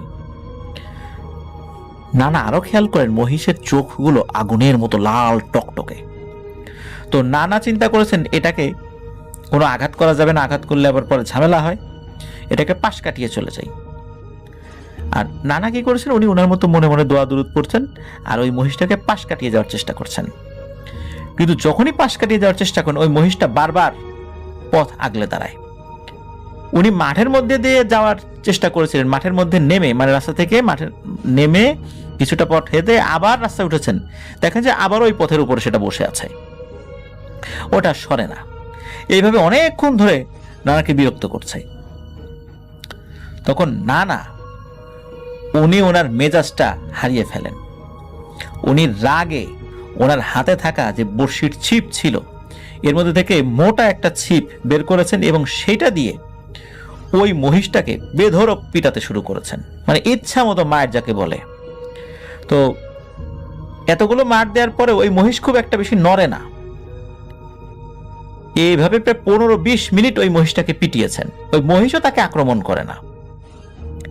একটা সময় উনি দেখেন যে যখনই আবারও উনি ওই ছিপটা দিয়ে আঘাত করেছেন, আঘাত দেওয়ার সাথে সাথে মনে হলো এই আঘাতটা বাতাসে গিয়ে লাগলো, তার মানে হচ্ছে সাথে সাথে ওই মহিষরূপী অবয়বটা ভ্যানিশ হয়ে যায়। তো নানা চিন্তা করেন যে এটাকে উচিত শিক্ষা দেওয়া গেছে, এরপর ভবিষ্যতে আমার আর পিছু লাগবে না। উনি বাড়িতে চলে আসেন কোনো রকম ঝামেলা ছাড়াই। ওনার মাছ যেরকম ছিল সব স্বাভাবিক ছিল। তো এভাবে আরো বেশ কিছুদিন চলে যায়। উনি এর পরেও বেশ কয়েকবার মাছ ধরতে গিয়েছেন, কোথাও কোনো সমস্যা হয়নি। ওই ধরলা নদীতেই গিয়েছেন। তো একবার চিন্তা করলেন যে না, এবার আমি ওই শ্মশানের ওই দিকটাতে যাব না, মানে উনি কিন্তু এরপরে শ্মশানের ওই দিকটাতেও গিয়েছেন, কোনো সমস্যা হয়নি, একটু অন্য জায়গায় যাই। তো উনি যে কাজটা করেন যে জাল বড়শি এগুলো পেতে উনি একটু ডাঙাতে চলে আসেন, অনেকক্ষণ অপেক্ষা করেন, তারপর আবার যান। তো উনি ডাঙাতে বসে আছেন, হঠাৎ করে পানির মধ্যে কোনো কিছু শব্দ শুনতে পাচ্ছেন। তখন কি করেছেন, নানা পানির দিকে টর্চ লাইট মেরেছেন। নানা দেখতে পান যে বিশাল একটা বোয়াল মাছ, বিশাল বোয়াল বলতে ভুতুরে কোনো বোয়াল মাছ না, মানে স্বাভাবিক যে বোয়াল মাছগুলো মানুষ পায় বড় আকৃতির, ঠিক তেমনই। তখন নানা তো আর লোভ সামলাতে পারলেন না, আর ওনার কাছে তো ট্যাটা ছিল না যে ট্যাটা দিয়ে আঘাত করবেন, ওনাকে তো বড়শি দিয়ে সেটা ধরতে হবে। এখন ওই বোয়াল মাছ যদি বড়শির যে খাবার এটা না খায় তাহলে ধরবেন কিভাবে? উনি কিন্তু হাত দিয়ে মাছ ধরার খুব ভালো রেকর্ড গড়েছিলেন, উনি হাত দিয়ে খুব দক্ষতার সাথে মাছ ধরতে পারতেন। এই বিষয়ে ওনার একটা বেশ সুখ্যাতি ছিল এলাকায়। তো উনি চিন্তা করেছেন যে হাত দিয়ে এটাকে ধরব। উনি ওইটাকে ধরার জন্য পানিতে নেমে পড়েন, কিন্তু নামার পর ওইটাকে আর দেখেন না। কি আর করা, আবার উপরে চলে আসেন, অপেক্ষা করতে থাকেন যে দেখি বড়শিতে কতগুলো মাছ ধরা পড়ে। আর আফসোস করছিলেন যে হারে ওটাকে ধরতে পারলাম না। এইভাবে প্রায় 20-25 মিনিট চলে যায়। হঠাৎ করে উনি আবার পানিতে শব্দ শুনতে পান। উনি টর্চ লাইট মেরে দেখেন যে ওই বোয়াল মাছটা আবার এসেছে, কিন্তু তার যেই বড়শির ছিপগুলো ছিল ওটা থেকে একটু দূরে, মানে সে ওই বড়শির যেই খাবারটা ওটা খাচ্ছে না। তখন নানা চিন্তা করলেন যে এইবার একটা কাজ করব, ওই বোয়াল মাছের মাথা বরাবর টর্চ লাইটটা ধরবো যাতে করে বেশি দূরে সরে যেতে না পারে, কারণ মাছের দিকে বা মাছের চোখে যদি আলো ফেলা যায় মাছ নাকি সহজে সরে যেতে পারে না। তো উনি ওই পদ্ধতিটা অবলম্বন করেছিলেন। তো এক হাত দিয়ে উনি টর্চ লাইটটা ধরেছেন, আর এক হাত উনি ফাঁকা রেখেছেন যাতে করে মাছটা ধরতে পারে, যদিও বা এক হাতে মাছ ধরাটা অনেক কঠিন ব্যাপার। তারপরেও কিন্তু ওনার খুব ভালো দক্ষতা ছিল এই বিষয়ে। তো উনি টর্চ লাইটটা এক হাতে ধরে, মানে বাম হাতে ধরেছেন, ডান হাতটা ফাঁকা, উনি নেমে গেছেন। উনি দেখেন যে উনি যখনই মাছটার কাছে যান মাছটা 3 হাত দূরে সরে যায়, মানে একটু যেখানে গভীর পানি ওই দিকে সরে যায়।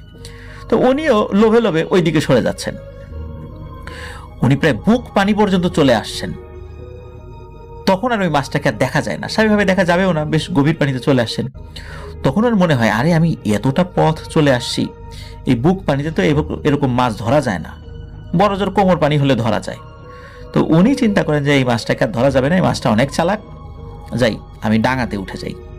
তো উনি যখন আস্তে আস্তে ডাঙার দিকে উঠতে থাকেন, মনে হচ্ছে ওনার পায়ের শক্তি ওইভাবে উনি পাচ্ছেন না, মানে ওনার পা আস্তে আস্তে অসাড় হয়ে যাচ্ছে।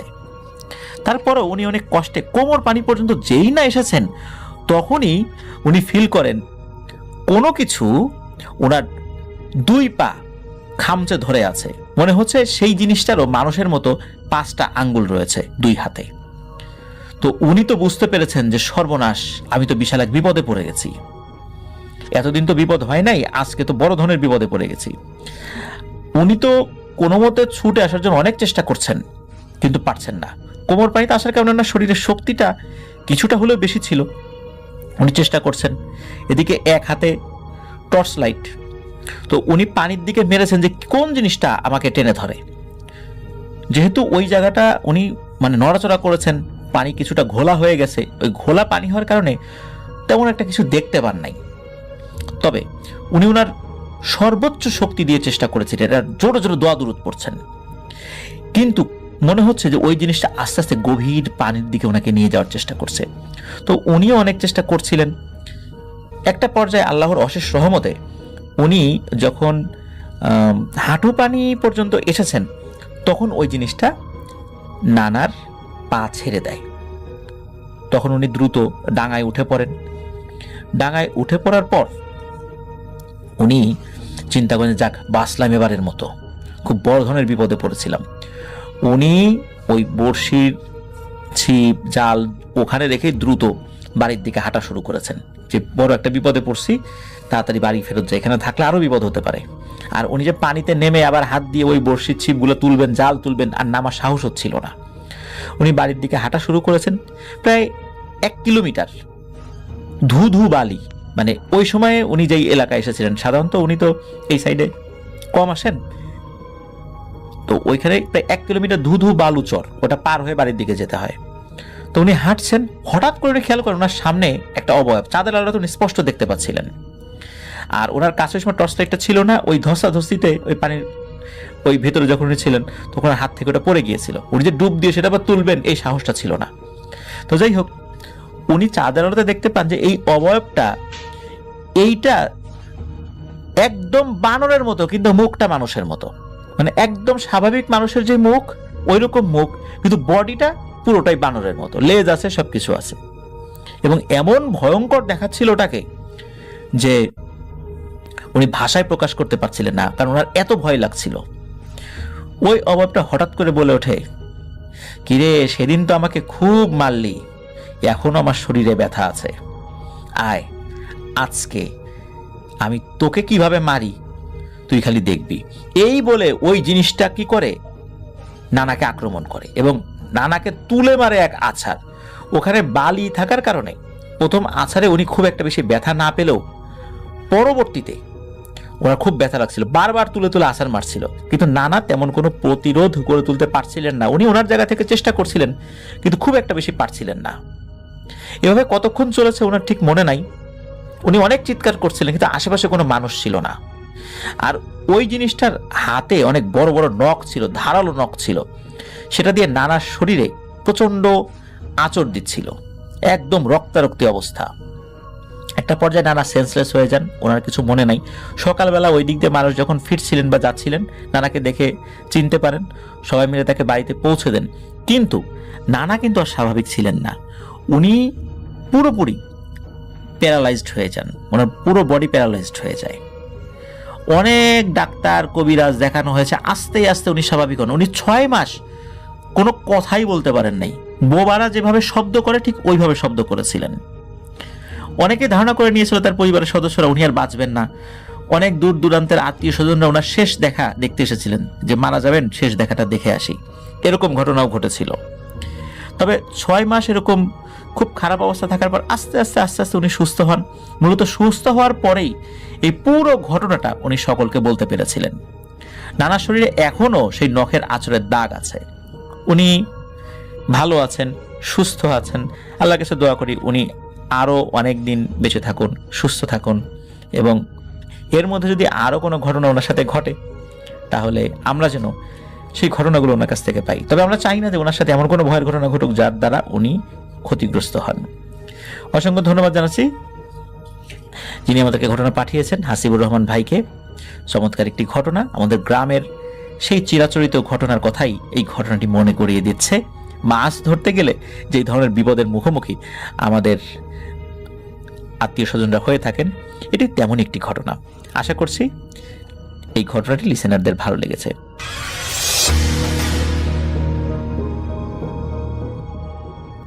হ্যালো, আসসালামু আলাইকুম রাসেল ভাই। আজকে যে ঘটনাটি আপনাদের মাঝে আমি নিয়ে হাজির হয়েছি এটি একটি গো রিলেটেড ঘটনা। এই ঘটনাটি আমাকে পাঠিয়েছেন বগুড়া থেকে জুয়েল ভাইয়া। তিনি এই ঘটনাটি আমাকে বেশ কয়েকদিন হলো আমাকে পাঠিয়েছেন। সো আমি চাচ্ছিলাম যে আপনাদের সাথে এই ঘটনাটি শেয়ার করতে।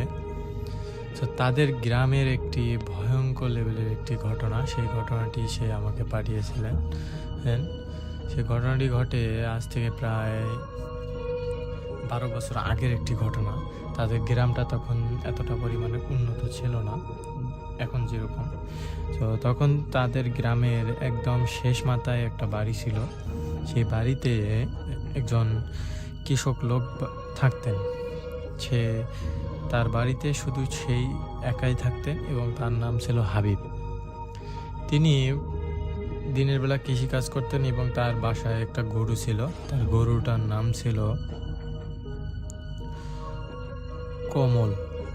এই গরুটাকে সে প্রতিনিয়তই যত্ন, এবং গরুটাকে একটা ভালো দিক ছিল গরুটার যে গরুটাকে বেঁধে রাখা লাগতো না, কারণ সন্ধ্যা হলেই গরুটা নিজে থেকেই গোয়ালে ঢুকে যেত এবং সকাল হলে নিজে থেকেই বেরিয়ে আসতো।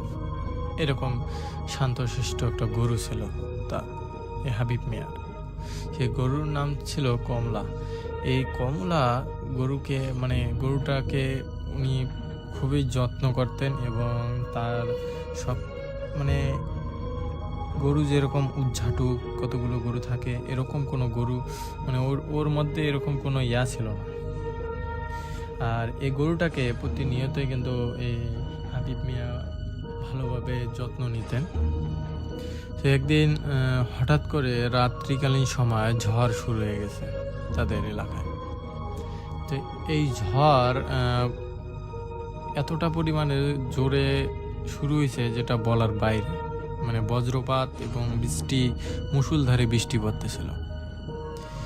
তো সেদিন গরুটা একদম সন্ধ্যার দিকে হাবিব মিয়া আবার বাজারের দিকে ছিল, আর বাসায় পরে একটু বৃষ্টি থামার পর হাবিব মিয়া বাসায় আসার পর দেখে যে গরু তো ভেতরে ঢুকে উনি ওটা খেয়াল না করে উনি ঘরে ঘুমাইছে।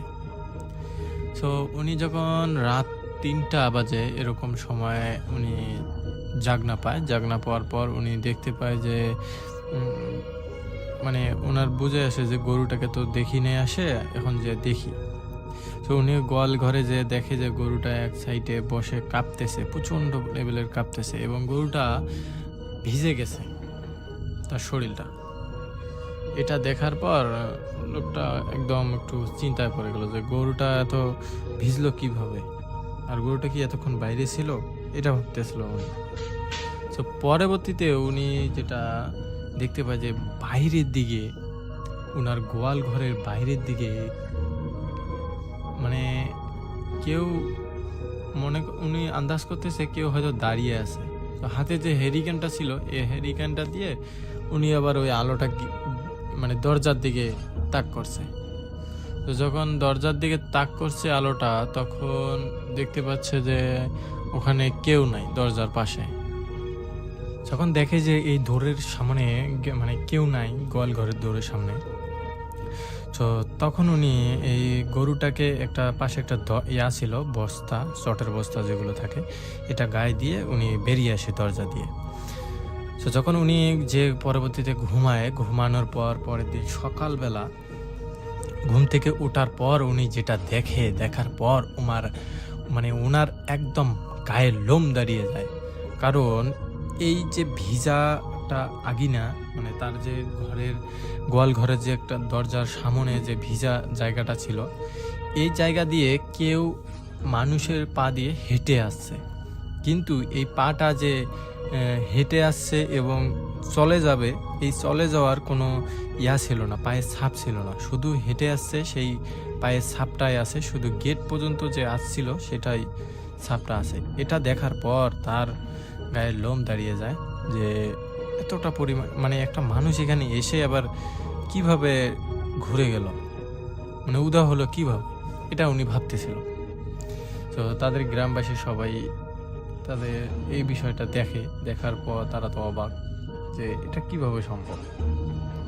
তো 2 দিন পর সেই গরুটা হঠাৎ করে রাত তখন 3টা নাগাদ বাজে, সে সময় গরুটা হঠাৎ করে ডাকতেছে অস্বাভাবিক, হাম্বা হাম্বা করে জোরে জোরে ডাকতেছিল। এই কমল, গরুর নাম যে কমল, এই গরু জোরে জোরে ডাকতেছিল। তো যখন গরুটা জোরে জোরে ডাকতেছিল তখন ইনি আবার এই হাবিব সাহেব, ইনি ঘরের যে জানালা ছিল এই জানালা থেকে দিয়ে ইনি এবার দেখতেছে যে গোয়াল ঘরে কি মানে কিসের জন্য গরুটা ডাকতেছে। ইনি যেটা দেখতে পায় যে দরজা মানে জানালার ফাঁক দিয়ে একটা ভয়ঙ্কর লেভেলের অবায়ব, তার চুল, মাথার চুল একদম পা পর্যন্ত, এবং তার পরনে একটা সাদা শাড়ি পরানো। এই মহিলাটাকে দেখতে পেয়ে তার চোখে মুখে এতটা পরিমাণের ভয়ানক মানে ভয় কাজ করে যেটা বলার বাইরে। মানে এই মহিলাটা এই গরুটার যখন সামনে গেছে তখন গরুটা আরো জোরে জোরে চিল্লাচ্ছিল। এটা দেখে এই হাবিব সাহেব ভয়ে ঘর থেকে বেরায় নেই সে সময়।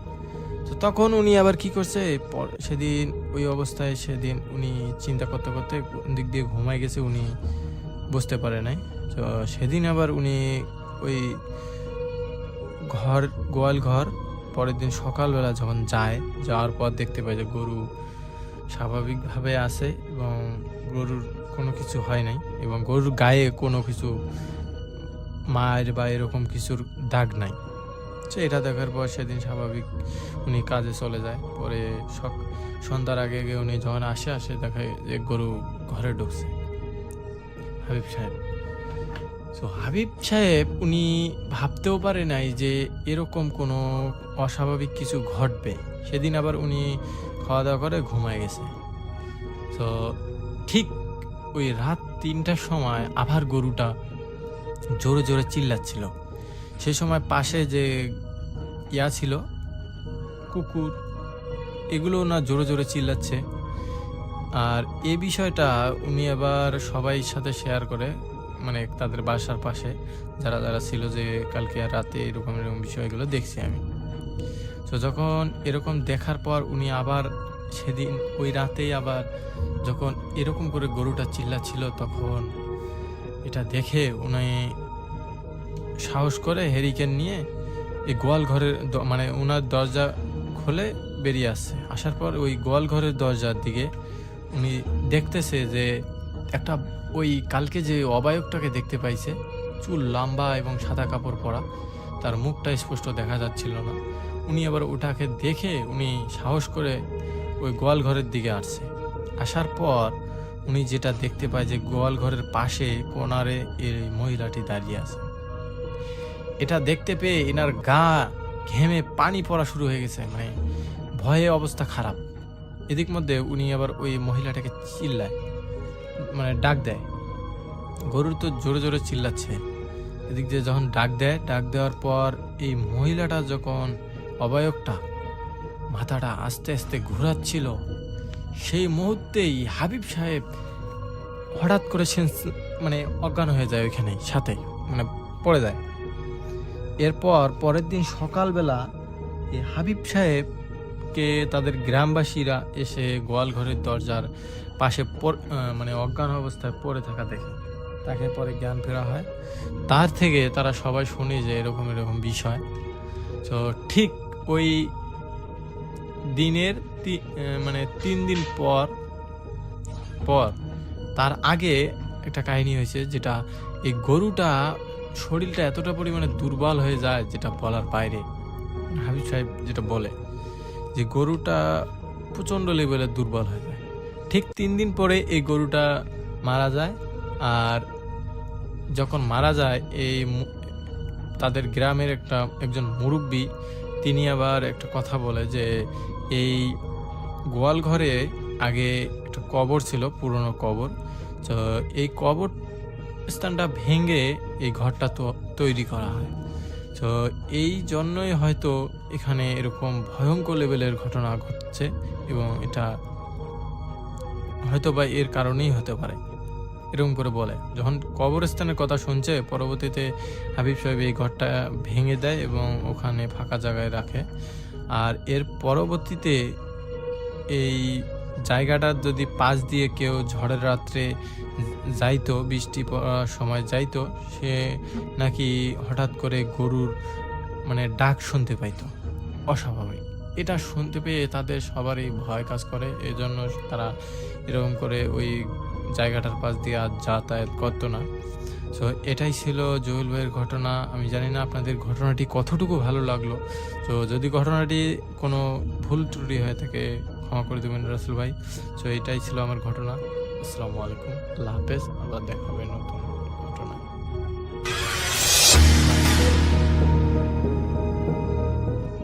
একটা রিকোয়েস্ট করছি যে আমাকে রিকোয়েস্ট করছি, মানে আপনারা কি আশা করছি কিছু মনে করবেন না। জাহিদ ভাই আমাকে বলেছেন আজকে তার ঘটনা পড়বার সময় আমি যেন তার মতো হয়ে যাই।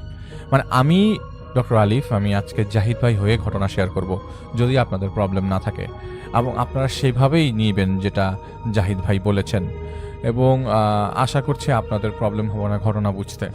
তো আমি ঘটনায় চলে যাচ্ছি, সবাই মনোযোগ দিয়ে শুনবেন। ঘটনা তো অনেক শেয়ার করি, তার আগে আপনাদের অনেকগুলো কথা বলতে চাই। আমি গত 7 বছর ধরে এই জাতীয় কাজগুলো করে যাচ্ছি। 400-র উপরে কাজ করেছি, যার মধ্যে কিছু কাজে সফল হয়েছি আল্লাহর ইচ্ছায়, কিছু কাজে সফল হইনি। আপনাদের ধারণা নেই আমি কি কি পরিস্থিতির মধ্যে দিয়ে গেছি। আমি কোনোদিন সাধনা করিনি, কিন্তু হ্যাঁ, প্রচণ্ড আগ্রহ ছিল ইমামদের পিছনে পিছনে ঘোরার। তাদের পিছনে ঘুরতাম, মাদ্রাসায় যেতাম, এটা ওটা করতাম, কিন্তু সাধনা করতাম না। আমি 16-17 বছর থেকেই তাহাজ্জুদ পড়তাম, কারণ আমার খুব ভালো লাগতো তাহাজ্জুদ পড়তে। আর জীবনের অনেক চড়াই উতরাই আছে, আমাদেরও ছিল, আমারও ছিল। জীবনে মোড় ঘুরে যায়, আমারও ঘুরে গিয়েছিল। ডিপ্রেশনে ছিলাম 3টা বছর, নিজেকে একা করে ফেলেছিলাম সব কিছু থেকে। আমরা এমন একটা সমাজে বসবাস করি যে সমাজ এখনো বুঝে না একটা মানুষ ডিপ্রেশনে ভুগলে তার অবস্থা কেমন হয়। সমাজ মনে করে খেয়ে দেয়ে শান্তিতে সুখে দিন কাটানোই হলো সুখ। আপনাদের বলতে চাই, আমি যে 3টি বছর ডিপ্রেশনে ছিলাম, সেই 3টি বছর ধীরে ধীরে আমার এই সত্তাটা জেগে ওঠে। আমি আমার চোখে কানে যা শুনি তা কেউ শোনে না, দেখেও না। আর আমি এতটাই অভ্যস্ত হয়ে গেছি যে আল্লাহ যে আমাকে এটা দিয়েছেন, এটা আমার মতো লোকের কাছে অনেক অনেক কিছু। যাদের মনে হয় আমি অবাস্তব লোক, তাদের আমি বলতে চাই, আমি আপনার সামনে এসে দাঁড়ালে কি হবে? তখন কি বলবেন? আমি কোনো ভেলকি দেখাতে পারবো না, কারণ আমি জাদুকর না। নিজের আসল নামে আপনাদের সামনে না এসে জাহিদ নামে কেন এলাম, এখনও যদি বুঝতে না পারেন, তবে আর কিছু বলার নেই। যদি ভৌতিকতা আমাকে সুযোগ না দিত, তবে আমি কি আমার ঘটনা কেউ শুনতো আজকেও? আর আজ আপনারা শুনছেন, তাদের দেখে আমিও উৎসাহ পাচ্ছি শোনাতে। আর হ্যাঁ, একটা কথা, আমি যদি দেখি কাউকে মানুষের মতো কিন্তু হাত পা জানোয়ারের মতো, তা কেবল আমারই সামনে হয়, এটা বুঝে নিতে হবে আপনাদের। বছরখানেক আগে আমার কাছে একজন লোক আসে, তার নাম কমল শাহজাদ। তিনি আমেরিকা থেকে দেশে ফিরে আছেন মাত্র মাস 6 আগে। তাদের বেশ কিছু সম্পত্তি আছে দেশে। এর মধ্যে এই শহরেই একটা বাড়ি সহ একটা প্লট তার বাবা কিনেছিল 1991 সালের দিকে, কিন্তু সেখানে তারা থাকতে পারেনি, অনেক ঝামেলা হতো। তো তিনি দেশে ফিরে আগে সেই বাড়িটা মেরামত করা শুরু করেন, এবং তার দাদি এবং তার মায়ের বাধা কথাবার্তা না শুনেই প্রথম দিনেই কাজ থামিয়ে দিতে হয়। একজন শ্রমিক আহত হয়েছিল, তাও দ্বিতীয় তলা থেকে কে জানি তাকে ধাক্কা দিয়ে ফেলে দিয়েছে। এরপর আরও বেশ কয়েকজন শ্রমিক আহত হয়, এজন্য কেউ কাজই করতে যাচ্ছিল না সেই জায়গায়। কিছুটা বিরক্ত ছিলেন কমলের জন্য। আর এদিকে দাদি এবং মা বারবার বলতেন, ওইটা অভিশাপের বাড়ি, তুই কাজ কিছু করিস না ওই জায়গায়, আমাদের সুখ আল্লাহ তাআলা ফিরিয়ে দিয়েছেন, তুই বুঝিস না এগুলো, তাই নতুন করে আবার টেনে আনিস না। কিন্তু তিনি পাত্তা দিতেন না, তিনি চাইতেন যে সেই বাড়িতে থাকতে। 2 তলা বিশিষ্ট বাড়ি এবং বেশ বড় একটা খোলা জায়গা আছে সাথে। তিনি একদিন কি আছে সেই বাড়িতে, কিসের জিনভূত আছে তা খুঁজে বের করতে যান। তিনি আগেও বারবার এই বাসায় ঢুকেছিলেন, তার তেমন কোনো অনুভূতিই হয়নি। কিন্তু সেদিন সকালে তিনি যখন বাসায় প্রবেশ করেন, তার কাছে মনে হতে লাগলো যেন তিনি অনেক মানুষের মাঝখান দিয়ে চলাফেরা করছেন। গায়ে কাটা দিচ্ছিল তার, এমনকি এতটা নিশ্চুপ ছিল সেই বাড়ি যে যেন শুই পড়লেও শোনা যাবে। আর খুব ঠান্ডা বাতাস বইছিল তার চারপাশ দিয়ে। তিনি 2য় তলায় যায়, সেখানে তিনি দাঁড়িয়ে এদিক ওদিক দেখছিলেন। তখন তিনি দেখলেন অনেকটা দূরে একজন লোক দাঁড়িয়ে আছে। বাড়িটার ফ্লোরগুলো প্রায় 2000 স্কোয়ার ফিটের কাছাকাছি। এই কে বলে তিনি যখন ডাকলেন, তখন সেই লোক তার দিকে ঘুরে তাকায়। তিনি বলছেন, এই কে? তো লোকটা ঘুরে তাকায় তার দিকে। তিনি দেখতে পান হুবহু তার মতো দেখতে একজন লোক তার দিকে তাকিয়ে আছে। তিনি ভয় পেয়ে যান, সাথে সাথেই কাঁপতে থাকা গলায় তিনি আবার জিজ্ঞেস করলেন, আপনি কে? তখন সেই লোক এগিয়ে আসতে আসতে তার দিকে কাছে চলে আসে এবং বলতে থাকে গম গম স্বরে, তোর মা অনেক কেঁদেছিল সেদিন, অনেক মিনতি করেছিল যেন তোদের পরিবারকে আমি শেষ না করে ফেলি, আর আজ তোর মতো শুয়োপোকা আমার সামনে দাঁড়িয়ে আমাকে জিজ্ঞেস করছে আমি কে। এই কথাগুলো বলতে বলতেই কমলের মতো দেখতে লোকটি তাকে তাড়া করতে লাগে। তো তিনি ভয়ে দৌড় দেন এবং বাইরে চলে আসেন এবং তিনি দেখেন দিনের আলোয় তাকে ধাওয়া করতে লোকটা নিচতলায় দাঁড়িয়ে ক্রোধে পায়চারি করছে চারদিকে, তার দিকে তাকিয়ে, এবং অন্যান্য জানালাগুলো থেকে তার মতো হুবহু লোক দেখতে পান তার দিকে তাকিয়ে আছে। তিনি ভয়ের কারণে পাশের একটা মসজিদে চলে যায় আর পরে তার বাসায় চলে যায়। সেদিন তার স্ত্রী ও তার 4 বছরের সন্তানকে নিয়ে কমলের শ্বশুর বাড়িতে ছিলেন।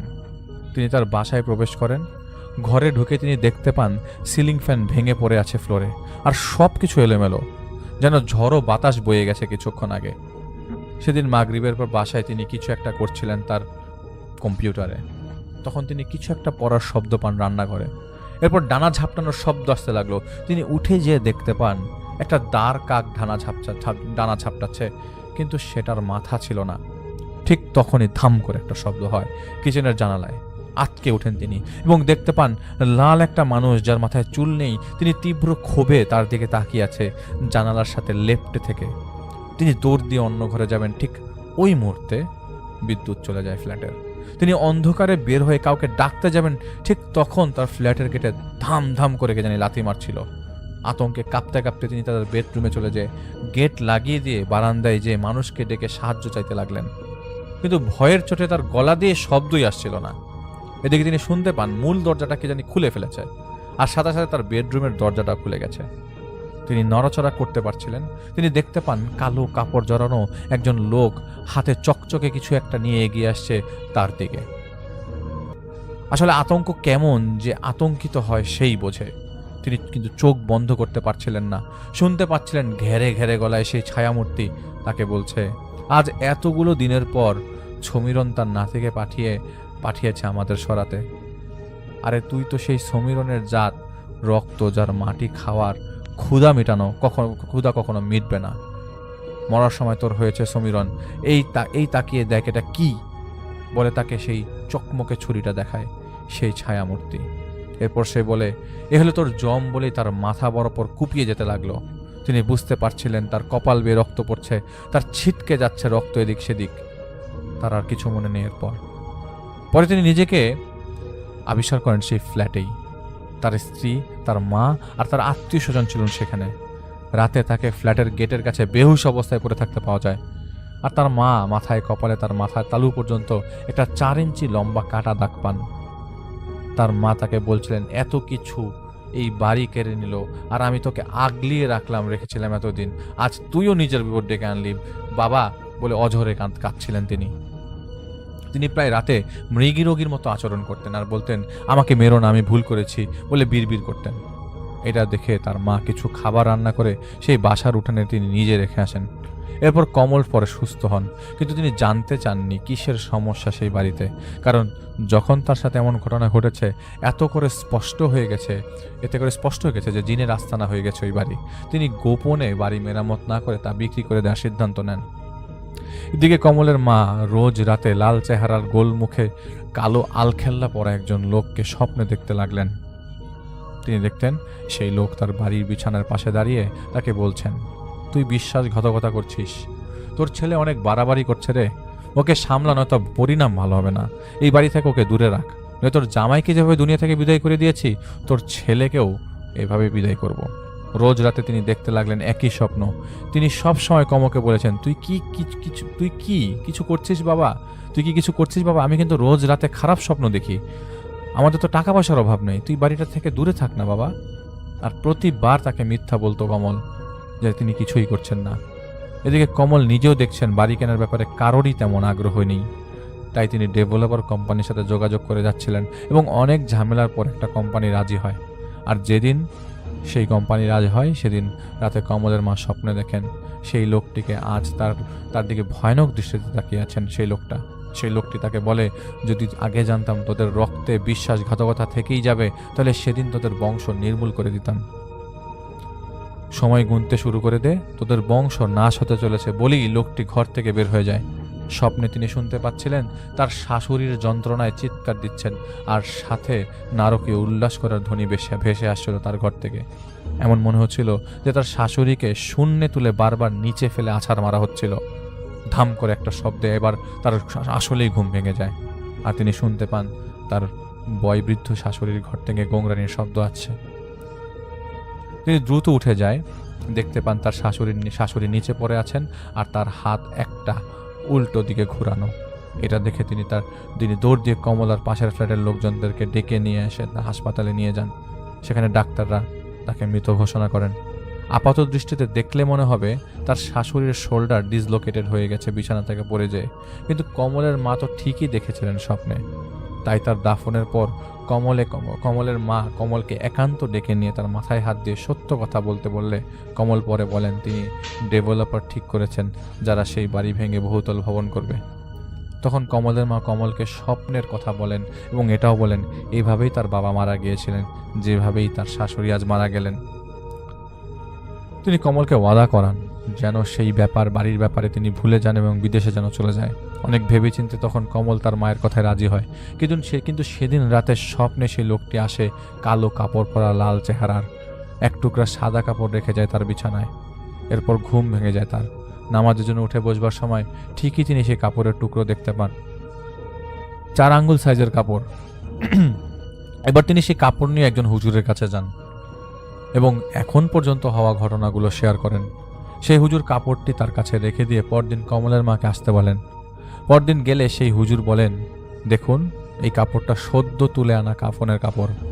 যেই জিন এটা করেছে সে খুব শক্তিশালী, সে আপনাকে ওয়ার্নিং দিচ্ছে বড় কোনো বিপদের। সেই হুজুর তাকে আরেকজনের ঠিকানা দিয়ে বলেন সেখানে একটু যোগাযোগ করুন, দেখুন সাহায্য পান কিনা। বেশ কয়েকদিন পর একটা পারিবারিক অনুষ্ঠানের জন্য কমল তার স্ত্রী সন্তান নিয়ে ময়মনসিংহ যান। সেখানে তারা 4 দিন ছিলেন। যেদিন তারা ফিরবেন তার আগের দিন রাতে কমলের মা আবারও স্বপ্ন দেখেন। এবার সেই লোকের কোলে ছিল তার নাতি, মানে কমলের সন্তান, ঘুমন্ত অবস্থায়। তিনি তাকে বলছিলেন, চালিয়ে যা তোর শত চেষ্টা, বরবাদ তোদের এবার করেই ছাড়বো। এরপর তিনি দেখতে পান সেই লোক একটা সাদা কাপড়ে তার নাতিকে বাঁধতে শুরু করে, যেভাবে কাফনের কাপড় পরানো হয় সেভাবে, আর সাথে সাথে কিছু একটা পড়তে লাগলো সেই লোক। এরপর হুট করে এমন একটা গিট কাপড়ে লাগালো যার দরুন তার নাতির শরীর কাপড়ের ভেতরেই দুমড়ে মুচড়ে যেতে লাগলো। একটা পুটলিতে পরিণত করা হয় সেই কাপড়কে। তিনি খুব চিৎকার দিয়ে জেগে উঠতে চাইলেন কিন্তু তার নাতিকে বাঁচাতে, কিন্তু সেই লোক তাকে বলে যন্ত্রণা লাগছে, অনেক অনেক যন্ত্রণা লাগছে তাই না বলেই সেই লোক পুটলি হাতে নিয়ে সেই ঘর থেকে চলে যায়। আর তার সাথে সাথেই ওনার ঘুম ভেঙে যায় ভয়ের কারণে। সকালে তিনি কমলকে ফোন দিয়ে কেমন আছেন তার খোঁজ খবর নিচ্ছিলেন। আতঙ্কে ভুগতে লাগলেন কমলের মা। সেদিন প্রায় রাত 11টার পর কমল তার স্ত্রী সন্তান নিজেদের গাড়িতে ফিরেছিলেন ঢাকার দিকে। রাত 12টার দিকে কমলের গাড়ি একটা ব্রিজের একদম মাঝখানে যে থেমে যায়। স্টার্ট নিচ্ছিল না। তিনি বারবার স্টার্ট দেওয়ার চেষ্টা করছিলেন কিন্তু কাজ না হয় তারা গাড়ির বাইরে দাঁড়িয়ে। প্রায় 10 মিনিটের মধ্যে একটা গাড়ি আসেনি সে রাস্তায়, যেটা অবাক হওয়ার মতো। তখন কমলের স্ত্রী দেখতে পান ব্রিজের রেলিং ধরে নিচ থেকে একজন লোক উপরে উঠে একদম ব্রিজের মাঝ বরাবর যেয়ে দাঁড়ায়। তিনি দেখতে দেখতে সেখানে অজস্র বাদুড় তাকে ঘিরে চাক্কর দিতে লাগলো, আর হনুমান যেভাবে দল বেঁধে হু হু করে শব্দ করে সেভাবে শব্দ করে তাদের দিকে আগাতে লাগলো। এটা দেখে ততক্ষণে কমল আর তার স্ত্রী গাড়িতে ঢুকে যান। তার স্ত্রী কাঁদছিলেন আর কমল গাড়ি স্টার্ট দেওয়ার আপ্রাণ চেষ্টা চালাচ্ছিলেন। ততক্ষণে সেই লোকটি ধীরে ধীরে তাদের গাড়ির সামনে এগিয়ে আসে আর কাফনে মোড়ানো একটা কিছু সেই ব্রিজের মাঝখানে রেখে দিয়ে চলে যায়। হঠাৎ সেই লোক তার পেছন থেকে ধারালো কিছু একটা বের করে কোপ মারে সেই কাফনের পুটলিতে, আর তখনই তাদের গাড়ির উপরে অদৃশ্য কিছু একটা ধাম করে বাড়ি মারতে লাগে। কমলের কেবল এতটুকুই মনে ছিল যে গাড়ি স্টার্ট করতে পেরেছিল আর সেই লোকটিকে ভেদ করে সে ব্রিজ পার হয়ে চলে যায় এবং কিছু দূরে একতা বাজারে থামে। সেখানে থেমে তারা লক্ষ্য করে তার ছেলেটার কোনো রেসপন্স নাই। সে জীবিত ছিল কিন্তু রেসপন্ড করছিল না। এমনিতেই আতঙ্কিত ছিল। তার উপর দিয়ে তার নিজের সন্তানের অবস্থা থেকে কমলের স্ত্রী কাঁদতে লাগলো। রাত 4টায় কোনোভাবে ঢাকায় এসে তার ছেলেকে হাসপাতালে নিয়ে যায়। ততক্ষণে সবাই জেনে গিয়েছিল কি হয়েছে রাস্তায় তাদের সাথে। অনেক পরীক্ষা নিরীক্ষা করেও সমস্যা পাচ্ছিল না। কমলের কাছ থেকে সব শুনে কমলের মা কমলকে স্বপ্নের কথাগুলো জানান। তার পরামর্শ নিয়ে কমল বেশ কয়েকজন হুজুরের কাছে যান কিন্তু সমাধান আসছিলই না। কমলের স্ত্রীর ভাইয়ের এক আত্মীয়ের সাথে ডলিদের সম্পর্ক ছিল। সেই ডলি যে সন্তান লাভের জন্য অঘরীর কাছে গিয়েছিল, আপনারা শুনেছিলেন।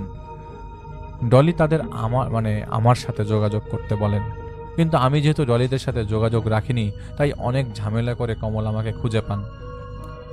তিনি আমাকে বলছিলেন আরও অনেক সমস্যার কথা, যা লেখা অসম্ভব। তিনি চাইছিলেন তার সন্তান সুস্থ হয়ে গেলে তিনি সব কিছু ছেড়েই চলে যাবেন। তিনি আমাকে তার সন্তানের ছবি দেখান, আমাকে জড়িয়ে ধরে ভেঙে পড়েন। রাতে আমি আমির সাহেবকে বলি কথাগুলো, অপেক্ষা করতে বলে তিনি চলে যান। পরে এসে তিনি আমাকে বলেন, দেখো এই সমস্যা, এটা খুব জটিল একটা সমস্যা, তোমাকে পুরো কথা এখনো তারা বলেনি, আর সব কিছু শুনেও তুমি বা আমরা কিছুই করতে পারবো না। এখানে 53টি পরিবার আছে। একটা পুটলি আছে যেটায় কমলের দাদির কাফনের কাপড় থেকে অল্পখানি কাপড় কেটে একটা পুতুল বানিয়ে সেটাতে কুফরি করে পিন গেঁথে রাখা হয়েছে। এটা করেছে কমল সাহেবের সন্তানের নামে, এজন্য তার সন্তানটা এমন হালে আছে। এরা এদের জানের ক্ষতি করেই ছাড়বে। এরা এখানে থাকতো না, এদের এখানে আনা হয়েছে। এই জমিতে এই সমস্যা। মনে হচ্ছে এই জমিটা দখল করতে এই জানোয়ারগুলোকে লেলিয়েছিল এই কমলের বাবাই। আমাদের জানা মতে এখানে একজন বয়স্ক মহিলা থাকতেন, যাকে প্রথমে হয়তো কুফরি করে মেরে ফেলা হয়েছিল। এরপর তার জমি যেটায় ছোট মাদ্রাসা চলতো, সেই মাদ্রাসাকে উৎখাত করা হয় এই জানোয়ারগুলোকে দিয়ে উৎপাত শুরু করিয়ে।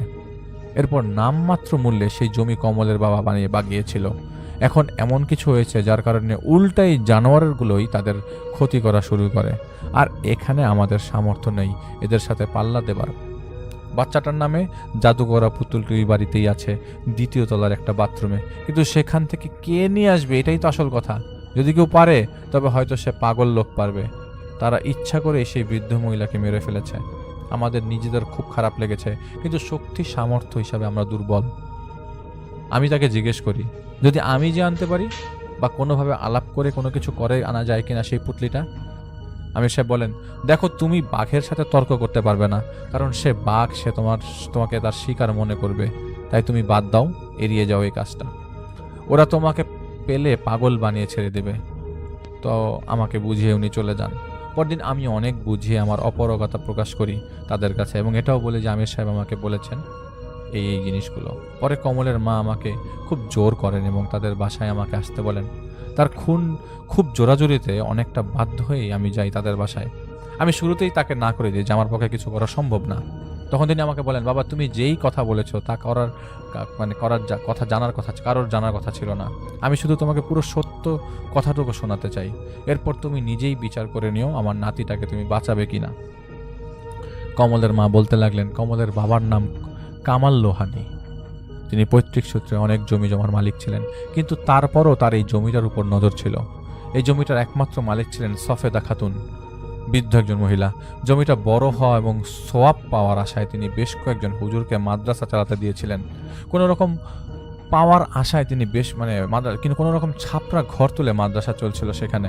অতি চালাক কামাল সক্ষতার গড়ে তুকে সেই বৃদ্ধার সাথে গড়ে তোলে আর কি সক্ষতা। খুব দেখভাল করতে লাগে এবং নিজের টাকা পয়সা ছাপরা ঘরে বদলে টিনের ঘর তুলে দেয়। তার এমন কর্মের কারণে সবাই তাকে খুব ভালোবাসত এবং অন্ধবিশ্বাস করত। এজন্য সেই বৃদ্ধা তাকে তার জমির দায়ভার দিয়েছিলেন সরল বিশ্বাসে, যেন তিনি মারা গেলে মাদ্রাসা যেন চলতে থাকে। কামাল এই সুযোগটাই নিয়েছিলেন। জমির দায়িত্ব বুঝে নিয়ে তিনি শিলং যান একজন তান্ত্রিকের কাছে। সেখানে যে তিনি প্রথমে সেই বৃদ্ধার নামে জাদু করেন। তিনি ফিরে এসে জানতে পারেন বৃদ্ধা মারা গেছে। সুচতুর এই লোকটা জমিও চাইছিলেন আর নিজের সৎ ইমেজটা ধরে রাখতে চেয়েছিলেন। এই জন্য তিনি সমারোহ করে 40 পালন করেন সেই বৃদ্ধ মহিলার জাবেদাত, আর মাদ্রাসার অনেক কিতাব এবং কিছু জিনিসপত্র দিয়ে দেন যাতে কেউ তাকে নিয়ে সন্দেহ না করে। এরপর তিনি আবার শিলং যান। সেই তান্ত্রিক দ্বারা 600 বা তার অধিক বছর পুরাতন এক শেরকি পদ্ধতিতে পুরো এই জিনের বংশের বেশ কয়েকজনকে শেরকি ক্ষমতার বলে সেই জমিতে আসতে বাধ্য করে এবং তাদের দিয়ে নিপীড়ন শুরু হয়ে যায় সেই মাদ্রাসার উপর। মানুষের গরু, ছাগল, বিভিন্ন পাখি প্রথম দিনের রাত পোহানোর পর জমিতে গেঁথে রাখা অবস্থায় মৃত পাওয়া যেত। এরপর রাতে সমানে টিনগুলোতে বাড়ি মারা হতো। এজন্য 2 দিন বিকেলেই মাদ্রাসা খালি হয়ে যায়, কারণ সেই সময়কালে প্রচণ্ডভাবে মানুষ ভয় পেয়েছিল এমন কর্মকাণ্ডে। পরে তিনি তার মতো করে হুজুর নিয়ে আসেন, কিন্তু তিনি তো জানতেন কেউ কিছু করতে পারবে না। এরপর সেই মাদ্রাসার হুজুরা চলে যেতে চাইলে তিনি তাদের কিছু টাকা পয়সা দিয়ে কিছু কাগজে সই নিয়ে নেন এবং সেই হুজুরা চলে যান সেই এলাকা ছেড়ে। এখন এই জমির মালিক কামাল হাসান হয়ে গেলেন, মানে কামাল হয়ে গেলেন। সেই কবিরাজকে পরে তিনি এনে সেই জিনগুলোকে বন্দি করে সেই জমির মাটিতে পুঁতে ফেলেন আর বাড়ি তৈরির কাজ শুরু করেন। বাড়ির কাজ প্রায় যেদিন শেষ সেদিন সকালবেলায় কবিরাজের মৃতদেহ পাওয়া যায় বাসার এলাকায়। তার লাশ এমন অবস্থায় ছিল যেন টেনে টেনে তার হাত পা আর মাথা কোনো প্রাণী ছিঁড়ে ফেলেছে। এতে তেমন ভ্রুক্ষেপ ছিল না ওনার মনে, কিন্তু সেদিন রাতে তার ঘুম ভেঙে যায় দরজা পেটানোর শব্দে। এমনভাবে পেটাচ্ছিল সেই দরজা যাতে মনে হচ্ছিল ভেঙে ফেলতে চাইছে কেউ। তিনি একটা লাঠি নিয়ে সেই দরজার পাশে দাঁড়ান। তিনি দাঁড়ালে দরজা পেটানোর শব্দ থেমে যায় আর তিনি শুনতে পান কুকুরের ঘ্যার ঘ্যার শব্দ, যেখানে কুকুরগুলো তাকে শাসাচ্ছে। ঠিক তখন তার সামনে একটা কাটা হাত পাশে থাকা